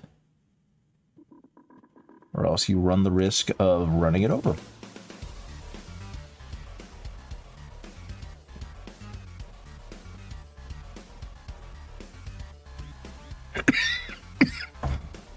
So apparently this is like... I'm okay. You almost hit... It almost hid behind your PC. Good God. This is apparently the Majima fight music from Yakuza 2 when you play the Majima side stories. I remember so little about the Majima side stories that I didn't even recognize this song. But again, I did play Yakuza 2 pretty early. I played 0, then 1, then 2, then 3, then blah blah blah blah blah. And my context for the series was not that great when I started playing those, so a lot of the stuff that I'm very intimately familiar with now, I was not very familiar with as I was playing it. So that's probably why it flew over my head. Okay.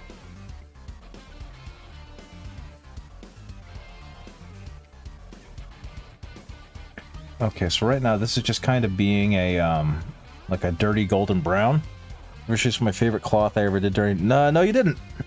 You might have, but it's been so long that I've forgotten, and I would be very happy to see it again, because you're using Bold Purell Red, and it does good things.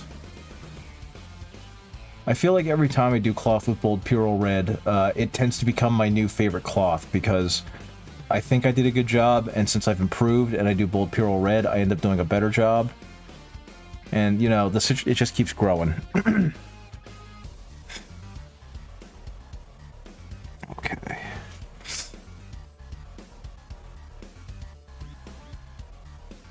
Okay, and the good news is this isn't really meant to color anything in too deeply. It's just giving me a base to go off of, so that when I finally go up to the the really sandy or straw blonde, it has all of this depth underneath it.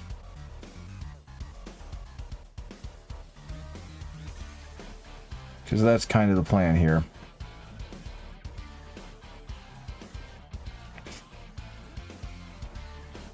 And let's see if I can get in there. I hope this is still showing up on camera okay, because I have so stopped paying attention to the camera. Dead middle. Fantastic. Yeah, whenever you if you find it and if you post it in the Discord, please let me know, because I'm pretty honed in right now on working on this hair. So being told it's there will get me to stop and look at it.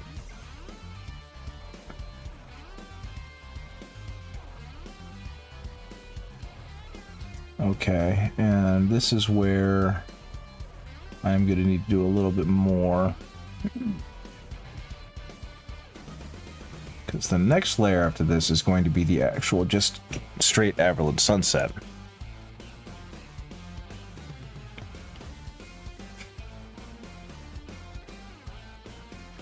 Because we're very slowly getting there.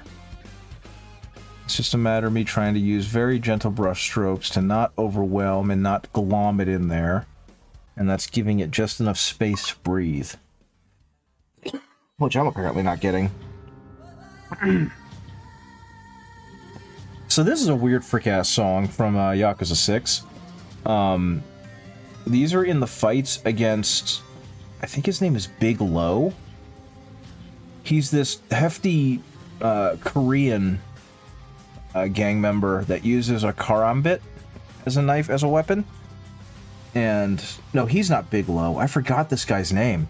But, like, this song really doesn't have anything to do with the gang you're fighting, or him. It's just this incredibly dramatic song.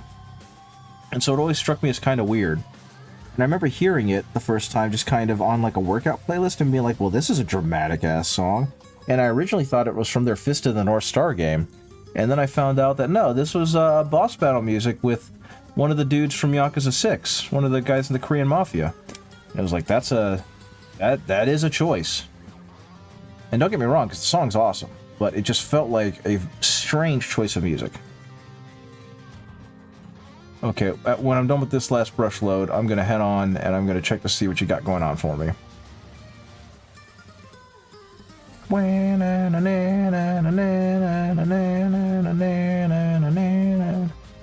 Okay. Now, what's really going to make this sing when I get there is... oh, his name was Ed. That's it.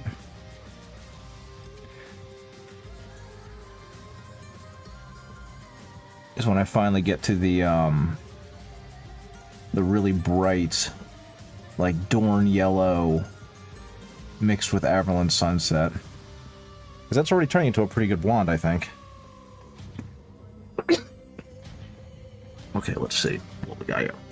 Oh, that's some good-looking cloth. And see, that is actually exactly what I'm talking about. The bold Puro Red is just so rich a color. It looks really freaking good. Right there. Bam! Look at that. You found your second replacement piece for a banner. Well, congratulations. I'm glad you found it. That was something else. Actually, now that I'm thinking about with Conquest, the trolls. The trolls were so upright and top-heavy that I basically convinced the client to let me magnetize them.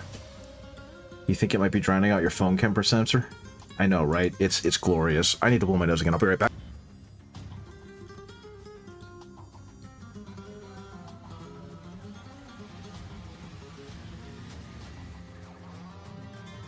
I return. I know for a fact somewhere I've got something that I painted in that bold Puro Red, and it really does hurt the camera sensor. But it looks fantastic. Okay, so next, after I've done that, I'm almost at Averland Sunset. I think the next one is Averland Sunset. And then from there, I can go into the actual highlight, which is going to be, the whatchamacallit, And I mean, it's a really minor complaint with Conquest, but it did drive me nuts because every time I actually played a joke with my my partner, where I put them on their movement tray, and I told her, okay, pick up this movement tray and put it like, and then put it back down somewhere else without causing any of the models to fall over. And it took an incredible amount of concentration on her part to be able to do that successfully. And that was more the point than saying you can't. It's just that because of how badly balanced they are, it's really, really, they're really top heavy, and maneuvering them is kind of awful unless you magnetize them. And part of it was because one of the trolls had the banner, but every one of them were just very poorly balanced. And I kind of had flashbacks to that with these guys, and then I decided I'm going to magnetize you right the hell now, because I'm not dealing with that. And it has not been a problem, because with them being properly magnetized, they also have a little more weight on the bottom, which is exceptionally helpful.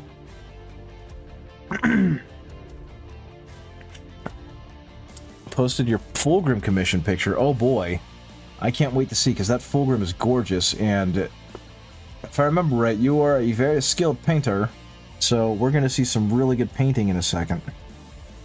I actually discovered a Fulgrim model online that I want to print out and paint, but I feel like that's such a heavy undertaking. Let me go ahead and finish this up, because I'm kind of... Actually, I don't think I have enough of the yellow I'm looking for. I do not. That's fine. Okay, let's see what the Fulgrim... It's there already. Let's see. Hey, Hecatone. Howdy, howdy. Did I miss it? Where the Fulgrim at? Oh, there he is. In the Instagram is where the Fulgrim at. That's a darn good Fulgrim. That's freaking amazing. Oh, thank you for following me, by the way. Let's go ahead. Golly, the light you got out of that is pretty fantastic. Where'd it go? Where'd it go? Where'd it go? Where'd it go? Window capture. That'll work. Bink. Bink. Oh, okay. No. Yes.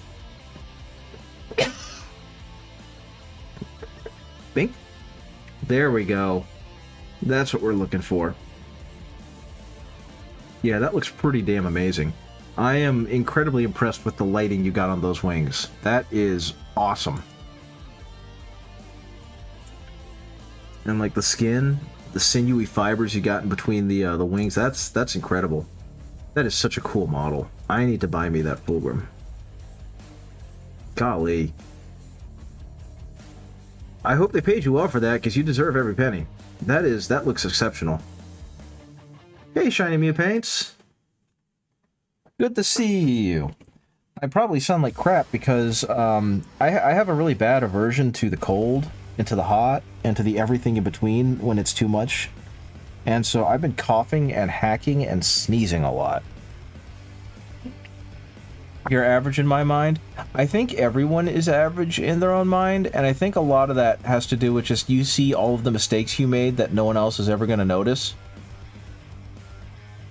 And so, unless people are actively judging your work, you're always going to be your harshest critic, you know what I mean? Those wings took you 12 hours? I can definitely see that, because you did some incredible work on them, and they look fantastic. I mean, they're meant to be a highlight of the model, and you made them a highlight of the model, so... Again, very good job, and thank you for sharing that, because that was freaking awesome.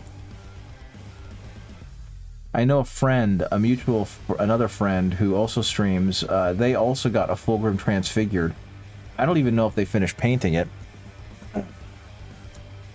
And then with me, you see yourself as less than I'm mediocre. At best, I paint to have fun. There's nothing wrong with that. And one of my favorite phrases, and it's become really prominent within this hobby, is comparison is the thief of joy. And I really believe that, because at the end of the day, you're doing this because you want to. You don't have to try and be like everyone else or paint like everyone else, right? So I know I'm kind of preaching to the choir and sounding very preachy about it, but just, you know, just remember, you're doing this for you. And it's not really important how skilled others think you are. It's how much do you enjoy your paint jobs? How much are you enjoying what you're putting out, right? And I think that's something important to live by. Because otherwise, you're always going to find someone who's another level above you, and it's going to make you sad that you're not there, and then you're not going to have fun anymore, and then what's the point? Okay. You try too hard, should be fun. Yeah, that's pretty much it. If you're happy doing it, and you're happy with how it turns out, and you're happy with the experience, then you have won. Right? Like, I eventually want to enter a painting competition again, and just kind of see how I measure up. But I know I'm a good painter, and I think the big realization hit me when at the last competition, it was like the first big competition I entered, and it was a local one at a convention. I remember being pretty nervous, but thinking I had a pretty good chance of winning, because I had kind of seen the work of the people who go to the game store that was holding the competition.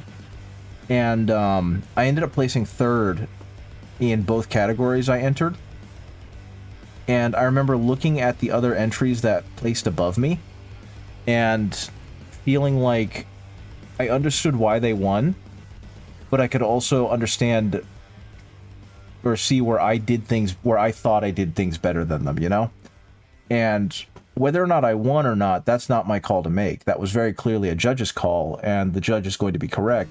But having that moment of realization of like, wait a minute, I actually feel like I could justify myself winning. It's like, oh, I have gotten pretty good at this, haven't I? Because I've never felt that way about things before. I've always been very unassuming and like, oh man, everyone's so good at this and I'm not. But for that moment, I was like, damn it, I should have won. And even having that thought is just, that was big for me.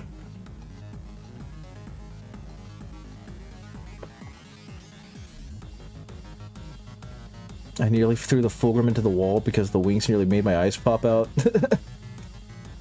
Whenever you're in a competition, I enter to win, you enter to get honest feedback. See, that's kind of the thing with the competitions that drives me nuts, is that other than getting the placing that I get, or that we get, it's like, I don't think they actually give feedback.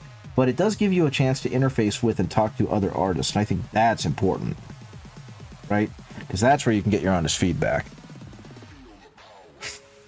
But yeah, I've never, on a competitive thing, I've never felt like I could justify myself winning, or being upset that I didn't win like that. And so that told me all I needed to know about myself right there, that first of all, I'm good enough, I think I'm good enough to do that. And if that's the case, then I'm fine. I'm right where I need to be. Okay, so again, I've mixed a little bit of Dorn Yellow with the Averland Sunset, and the whole goal here is to just kind of create a little bit of highlight across the hair. Not too much, because I don't want to overwhelm it, but just enough to give it like that shine. And yeah. Okay. A competition were done by Twitch streamers like Walter's Workshop or the Dork Depot and so on. And one of my hugest inspirations was a dude named Thunderhead Studios. Thunderhead Studios is really good. They're incredible. I want to do a local competition. One time I was thinking of painting a Bud's Greater Demon. Only problem was that it was some of his first models, so there were bad gaps and other stuff, so I just knew it wasn't going to score well, even if it was painted fine. That is true, because they look at every part of it, right? Okay. I think I need to finish painting her hair ties purple, and this is going to be good enough, because again, the competition I'm entering with these guys isn't actually a painting competition. It's a get it painted competition. One of the things that I do know is that I get extra points if I win, or extra entries if I win Best in Show. So that's partially why I'm going so hard with this. Though at the same time, I'm not too worried about it. I don't want to paint any more of these guys. If I do win the draw for the battalion, I'm probably going to ask if I can swap it out for a different one, or I'm just going to sell it. I'm actually not super interested in painting more of these Corsairs because I have put way too much effort into these guys and I don't want to do it again. I just owe it voted on by your peers who can bribe as many people as they can. I mean, yeah, that's pretty much what it turns out to be is popularity contests, right? And when that's the case, you can't really put any credence in them other than someone who had a lot of friends voted, and you know it's very informally judged, and there's nothing wrong with that. But you know that when you enter it, and so you just kind of gotta reconcile with it, and it's fine. It does suck because you see people that, with a critical eye, are probably not deserving of a win, but everyone agreed to the rules, and that's all you can really do about it.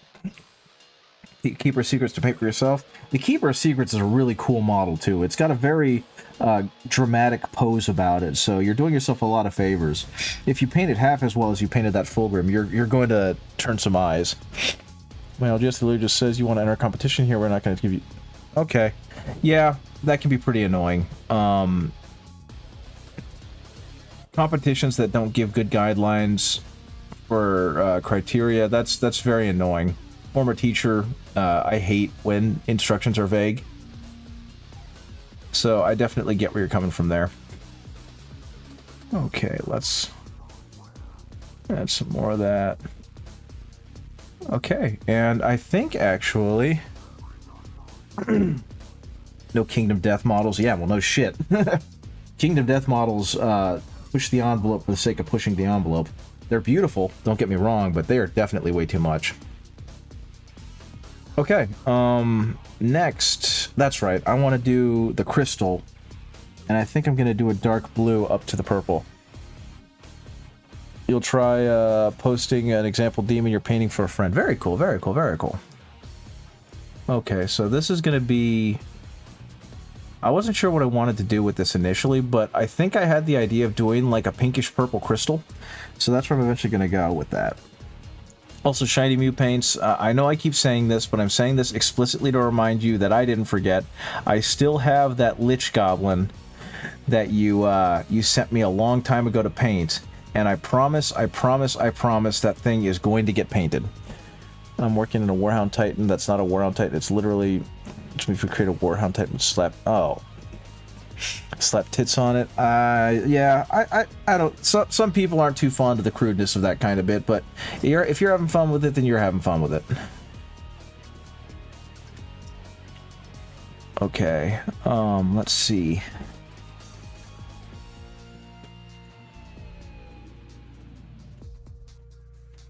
Go a little bit there, a little bit there, a little bit there.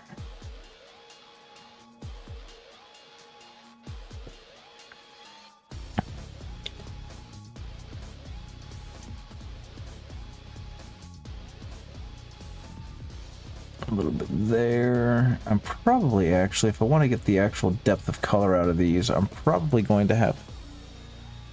Honestly, the measure's not bad. It's just a meme model, nothing more. I mean, that's fair, but it is their competition, and they're the ones who get to judge based on what they think is decent or not, so there is that as well. Always clear that stuff with the judges, the organizers, and all that fun stuff. Yeah, I know the model you're talking about, and I'm not the one who needs to be convinced. You know what I mean? So hopefully the people who are going to be judging it have already given it the okay, and then everything will be hunky-dory. Okay, so that's going to be good. That's going to be good. That's...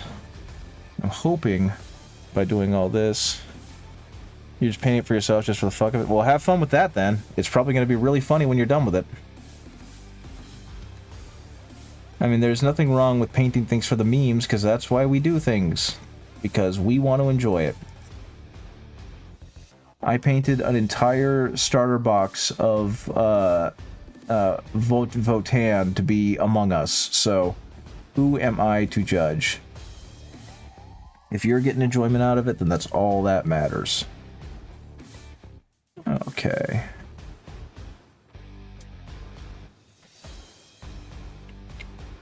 Yeah, I've seen the stuff you've painted. I'm glad you're having fun doing what you're doing. Okay, I think I accidentally got this to look how I wanted it to. Maybe a little brighter, but right now, for what I've seen, this looks pretty okay. Maybe I can go brighter with a little bit of the yellow. A little bit of the Dorn yellow. Will that brighten it up, or will that just gray it out? It looks like it's graying it out. That was a mistake. I shouldn't have done that. Let's keep between Shalaxi Hellbane posted off. I'll take a look at that in a second when I finish doing the highlights on this thing, because I think I might have accidentally muted it out too much, but I'm going to finish this brush load, and then we're going to move. Okay.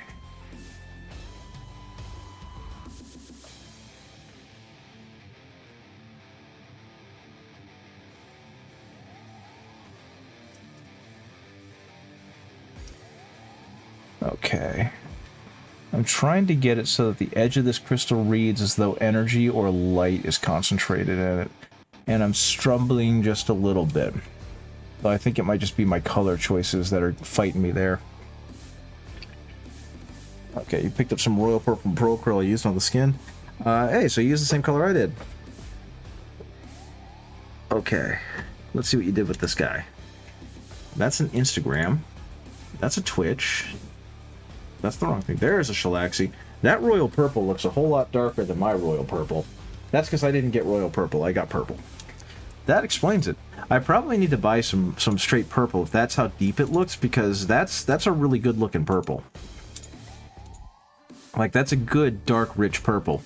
The purple that I'm using is a couple shades brighter, and like I think I said, it borders on pink. And that's kind of where I have some troubles with it. Okay, but yeah, that looks fantastic. I can't wait to see what you start doing with the shading and whatnot. I also wonder if they're like the almost drag queen look of those is on purpose. Okay, so I think in her case, my mistake. Other than some highlights, I'm pretty much done.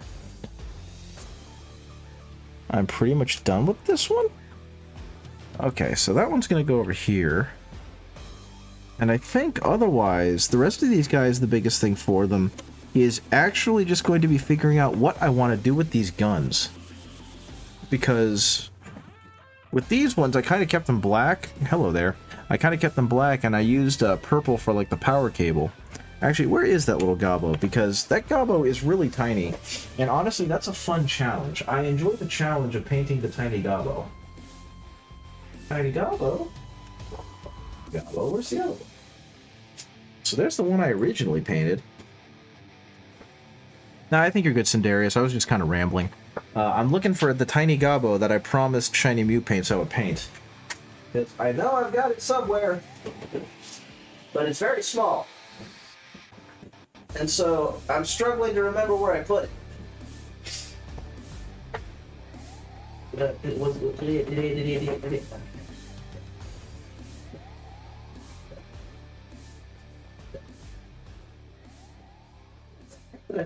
No.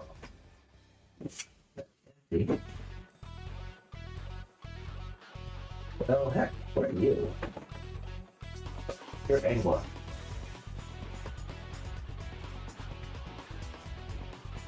Okay, now I'm curious and I'm annoyed. Give me a second. I'll not starting soon. Do I have a? We'll be right back. We'll be right back. Okay, I'll be right back. Here you go. Enjoy that picture. I'll be right back.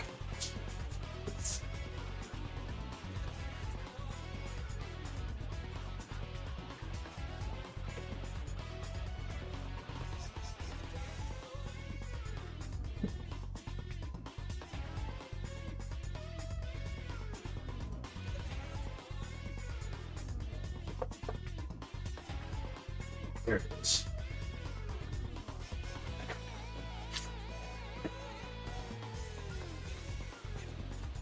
Okay, I'm back. I found it. It was just hiding in a building. So, Cindarius, I don't know if you've seen these things, but these goblins that Shiny Mew Paints has had me paint, they are exceptionally tiny. They are very tiny, and I'm very proud, actually, of the amount of detail and color depth I was able to get out of this gal. And to give a comparison, this is an Eldar lady, so they're like almost children in comparison in terms of size. But I'm still very happy with the color, the lighting, the depth, of blah, blah, blah, blah, blah, blah, you know, that kind of stuff. For scale, there's my thumb. And I have like medium-sized hands. I don't have big hands. Yeah, they're very teeny. And so a long time ago, I think at this point it's been a couple years, Shiny Mew Paints gifted me this one, and I'm gonna need to paint this one up. And honestly, now might not be a bad time to start, because I really don't know what else to do with myself. So I'm gonna go ahead and start base coating this thing, because I'm at a weird stop point with my guys, so we might as well start looking at these ones, because I'm tired of it being entirely black and me not being able to make out any... Good God, did they give her a lot of cake. Yeah, was not expecting that.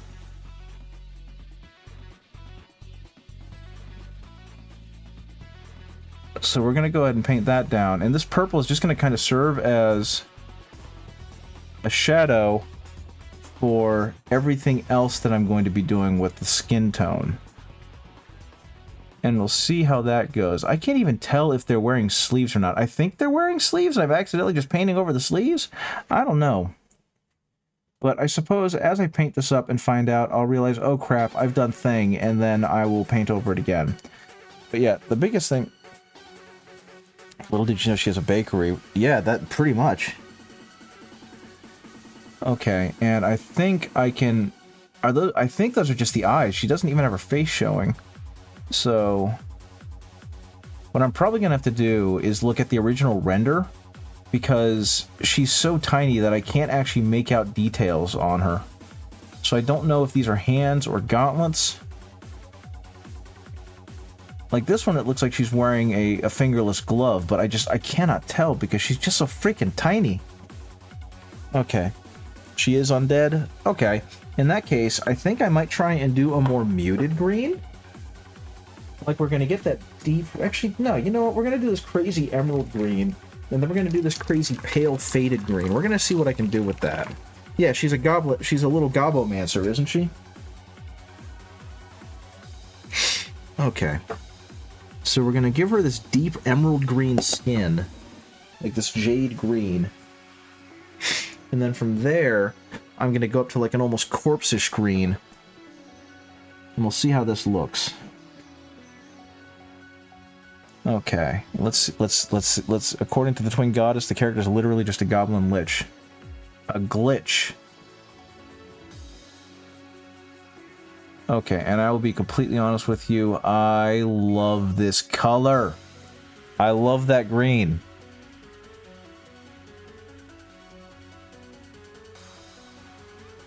That's a really good green. I'm quite pleased with that.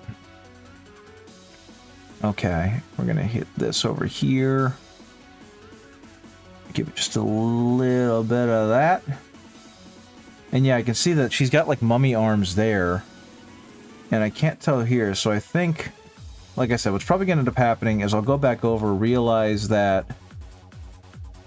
these are all supposed to be severely wrapped, and I'll go ahead and undo it. But for right now, I'm going to hop off Basic Coat, Two Lords Change, and go to bed. Thank you very much, Cindarius. Thank you for showing up. It was good seeing you again. I hope you had a good time. Okay, I've got this other... This is faded green, so I'm very curious how this faded green is going to look atop of this, this jade green. Because I don't think I used this for much. I got it because it was supposed to kind of replace Death Guard green, but it is way too pale for Death Guard green. Maybe a Death Guard green highlight, I don't know. But what we're going to do, there's not a lot to her, and that's going to be the thing, is trying to figure out how to make this work. Oh, it actually mixes beautifully. It makes a pale, milky jade.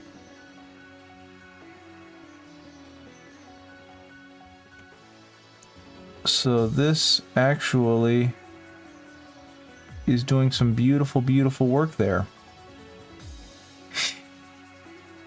Okay, well, I'm not going to complain.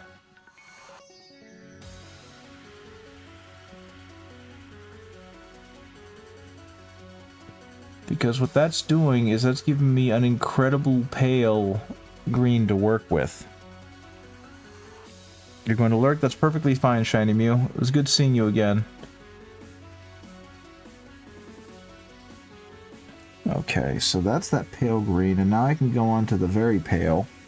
Wait, no, I can't. I've still got more of this to do. We're going to go ahead and hit those fingers.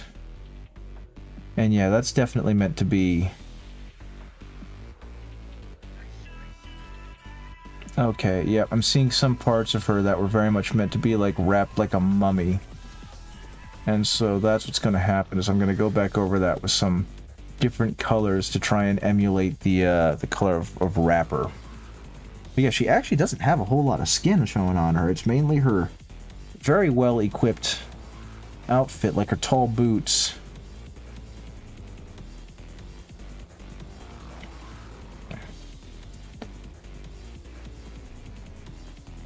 And otherwise, she's remarkably covered up, which admittedly for Twin Goddess miniatures kind of surprised me, because they tend to make their models not very covered up. Okay, and same thing here. We're gonna hit that with just a little bit of the highlight color. And again, I'm really beginning to think that this is actually supposed to be another Who's a What's It's, but that's fine. Okay, and let's go ahead and play a little more with that color right down here, because it looks like that's better. Let's say it looks like it's kind of a messy transition, and I could make that a whole lot smoother. Okay, and there's her skin tone, because that's all she got. So the rest of this looks like it's... Actually, no, she do got some feet on her. So I guess we're going to go ahead and do the feet as well. And again, we're going to do the purple. Can I make out the other foot? Just a little bit. And then we're going to go ahead and hit it with this jade again.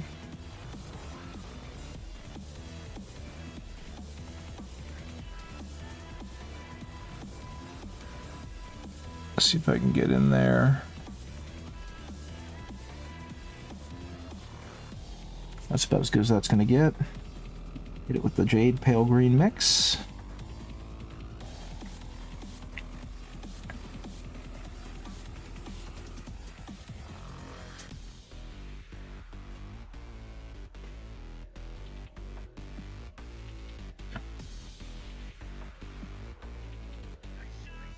Not even touching it. Come on, Henry. There we go. There we go, Benry. Oh, she does have all... Yep, there's all fingers. Okay. And at the very least now, she got some color on her. So this is a little Gobbo Lich lady. And I'm happy that she got some color. I also like this color that I got for, like, the skin tone, because I was going for a much paler green, and I ended up going with almost like a celestial jade green, and I think that looks really good. And now I have some color inspiration for if and when I decide to do any kind of celestial jade whatevers. Fantastic.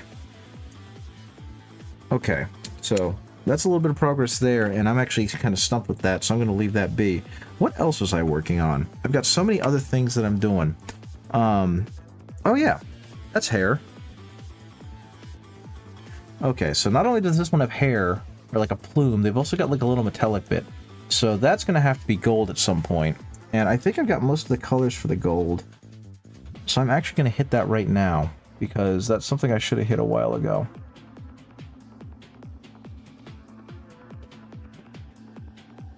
Go ahead and make this the right color of brown, because normally with my golds, when I do a non-metallic gold, for those who don't know or have not done non-metallic gold, you kind of start with like a darker brown and then work to an orange, and then potentially from that orange work up to a yellow, and then from that yellow up to like a bright yellow. And so in this case, I'm going to mix just a little bit of yellow and red in there to try and make an orange. And then mix that in, because I am too lazy to grab an orange. And actually, altogether, that made a really nice orange. So I'm going to wait for that to dry a little bit more, and then just start hitting it with that orange to let it know that it's supposed to be orange. And you can kind of see it changing color. I don't even know if you can see it changing color, but I can definitely see it changing color on my in front of me under the light.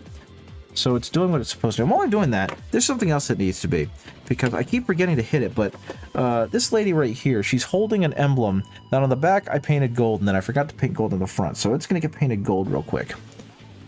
So we're going to go ahead and hit that with some orange, or some brown actually. And it looks like it came up too orange, so I'm going to go ahead, hit it with some more brown. I'm trying to hit stuff that I keep forgetting to hit. That's kind of why I'm all over the place right now. We're going to mix then that orange. There we go. Now we got a little bit of warmth to it. And now we're going to add some Averland Sunset in there, which will keep it having this warm golden yellow. And with this, I'm not trying to hit every single spot, just kind of the similar ones. And now some Dorn Yellow. And that'll lighten it up. And that will allow me to hit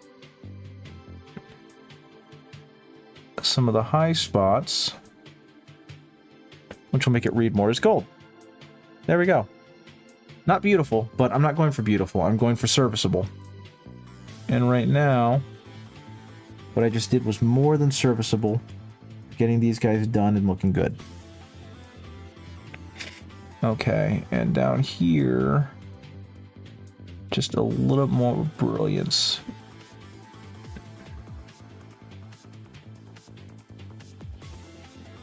Okay, that should work out for all of that there. Yep, that all looks pretty good. Cool. Okie dokie. Back to you. So now back to the same thing. We got the orange in there, so now we got to mix in that Averland Sunset to make it have kind of that rich golden yellow orange, which will be perfectly fine. And you're not trying to hit the entire model, you're trying to leave some spots and make kind of a highlight, right? So I'm not trying to hit the center of that, because otherwise it's going to cover the entire thing and then you're missing the point, and it's not going to look gold, it's just going to be yellow. Kind of the same thing here. I'm not trying to hit the entire thing, only the parts where the light would reflect off the metal the best. Okay, now same thing into some Dorn Yellow to act as a near white highlight, because that's kind of the beauty of it. If you do this correctly, you don't actually need to go all the way up to white. There are plenty of other colors that are complementary enough, yes, that will work to kind of give that idea of like the brightest highlight. And that's kind of where Dorn Yellow is. And so while I could have done this a whole lot better, I'm trying to do it in a hurry, but that's it. Now they've got like a gold looking headdress thingy. And now just to go completely nuts with this, let's go ahead and mix some more red, some black, and create a dull down red, and let's go ahead and put it on here, because red and black are going to be the theme of things. So they're going to have a brilliant red banner with brilliant red hair. And I'm going to run through a wall, because that's what this song makes me want to do every time I hear it.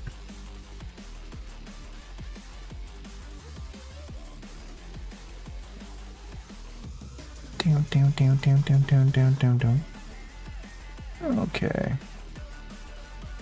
Get a little bit down there.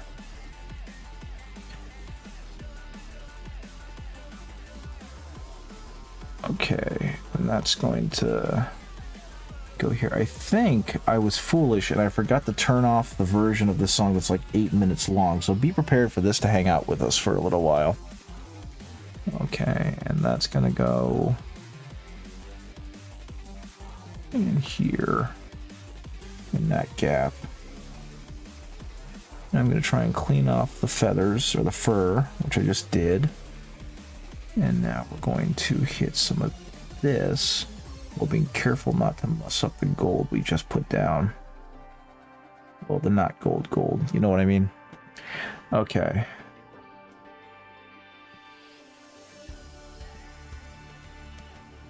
And I think this might actually inform what I do with these guns, because I think I can keep the guns to have that black body, and then I can go ahead and make the power, the energy in them red, which will more appropriately match the red and white scheme that I've set up for these guys.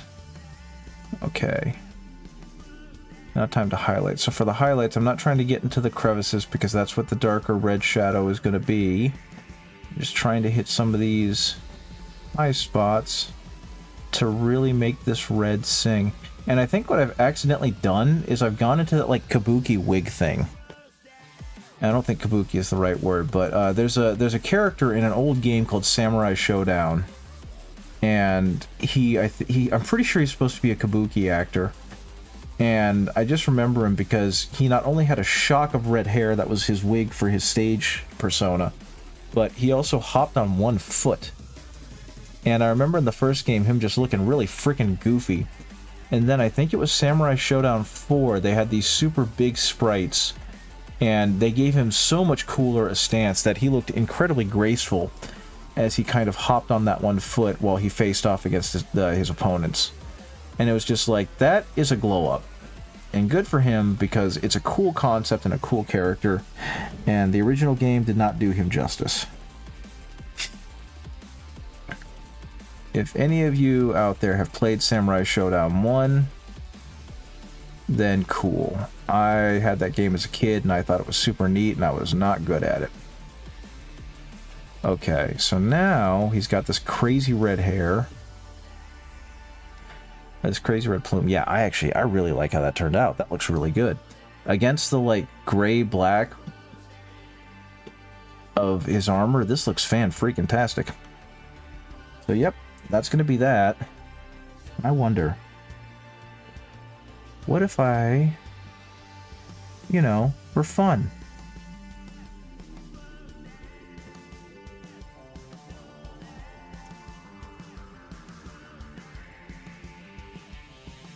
for fun. What if I just, for fun?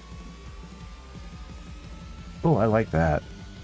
I actually like how that looks. Doing this for fun was a good idea. It doesn't hurt that it's also wet, so it's kind of filling in. So yeah, I like that. I think I found a weapon color choice for that. So that's what it's going to be. And that being said, it's also like 9:24, and I know that's a wee bit early for me, but I think I'm going to go ahead and call it. I've been streaming for a little over 2 hours, and I think that is long enough. So I'm going to clean up, and as I clean up, I'm going to ramble a bit more. I might do a stream on Saturday. Ouch, that was my head. Not my fiance, my partner, had to reschedule D&D with their friends, so they didn't have it tonight, but they plan on having it later this week. And when they have it, I might go ahead and try and stream Look Outside, because that game is really good. And Francois Colombe, he released a patch for it for 2.3, and I've played a little bit of it from the far end of the game, because I'm nearly done with my original playthrough where I played on patch 2.0. And I kind of want to see what new crazy stuff has been put into it, which I can do if I start a brand new game. Now, obviously, I know a little bit about playing the game because I'm almost done with it, but I think it'll still be a fun experience. And if you've never seen Look Outside, this will be a great opportunity for you to see a really cool game that I hope you guys will like. So what I'm going to do now is I'm going to look at other streamers and see who's on and potentially raid someone. Oh, look at the devil. It's, okay. Wow. Frankie over there. Okay, I think it's been a while since I've talked to these people, since I've seen these people. So I think I'm gonna go ahead and raid them because it's been a minute. They're playing Silent Hill F. And if you've never played Silent Hill F, you're in for a time, because Silent Hill F, like gameplay-wise, it's an okay game. It's perfectly acceptable for what it is. But for the story, it is unparalleled and awesome. So we're gonna go ahead and raid the Dungeon Lounge, okay? I'm waiting for... Oh gosh, oh, it's DoorDash. Okay, so they're playing that. So we're gonna go ahead and raid the Dungeon Lounge. Okay. /raid the Dungeon Lounge. Okay, and they're here. So thank you for joining me, guys. Thank you for hanging out with me. I hope you had a good time, and I hope to see you all again later. And for those who couldn't sit and watch the stream, I hope you enjoy the VOD. So thank you, have a good one, and I'll talk to you later.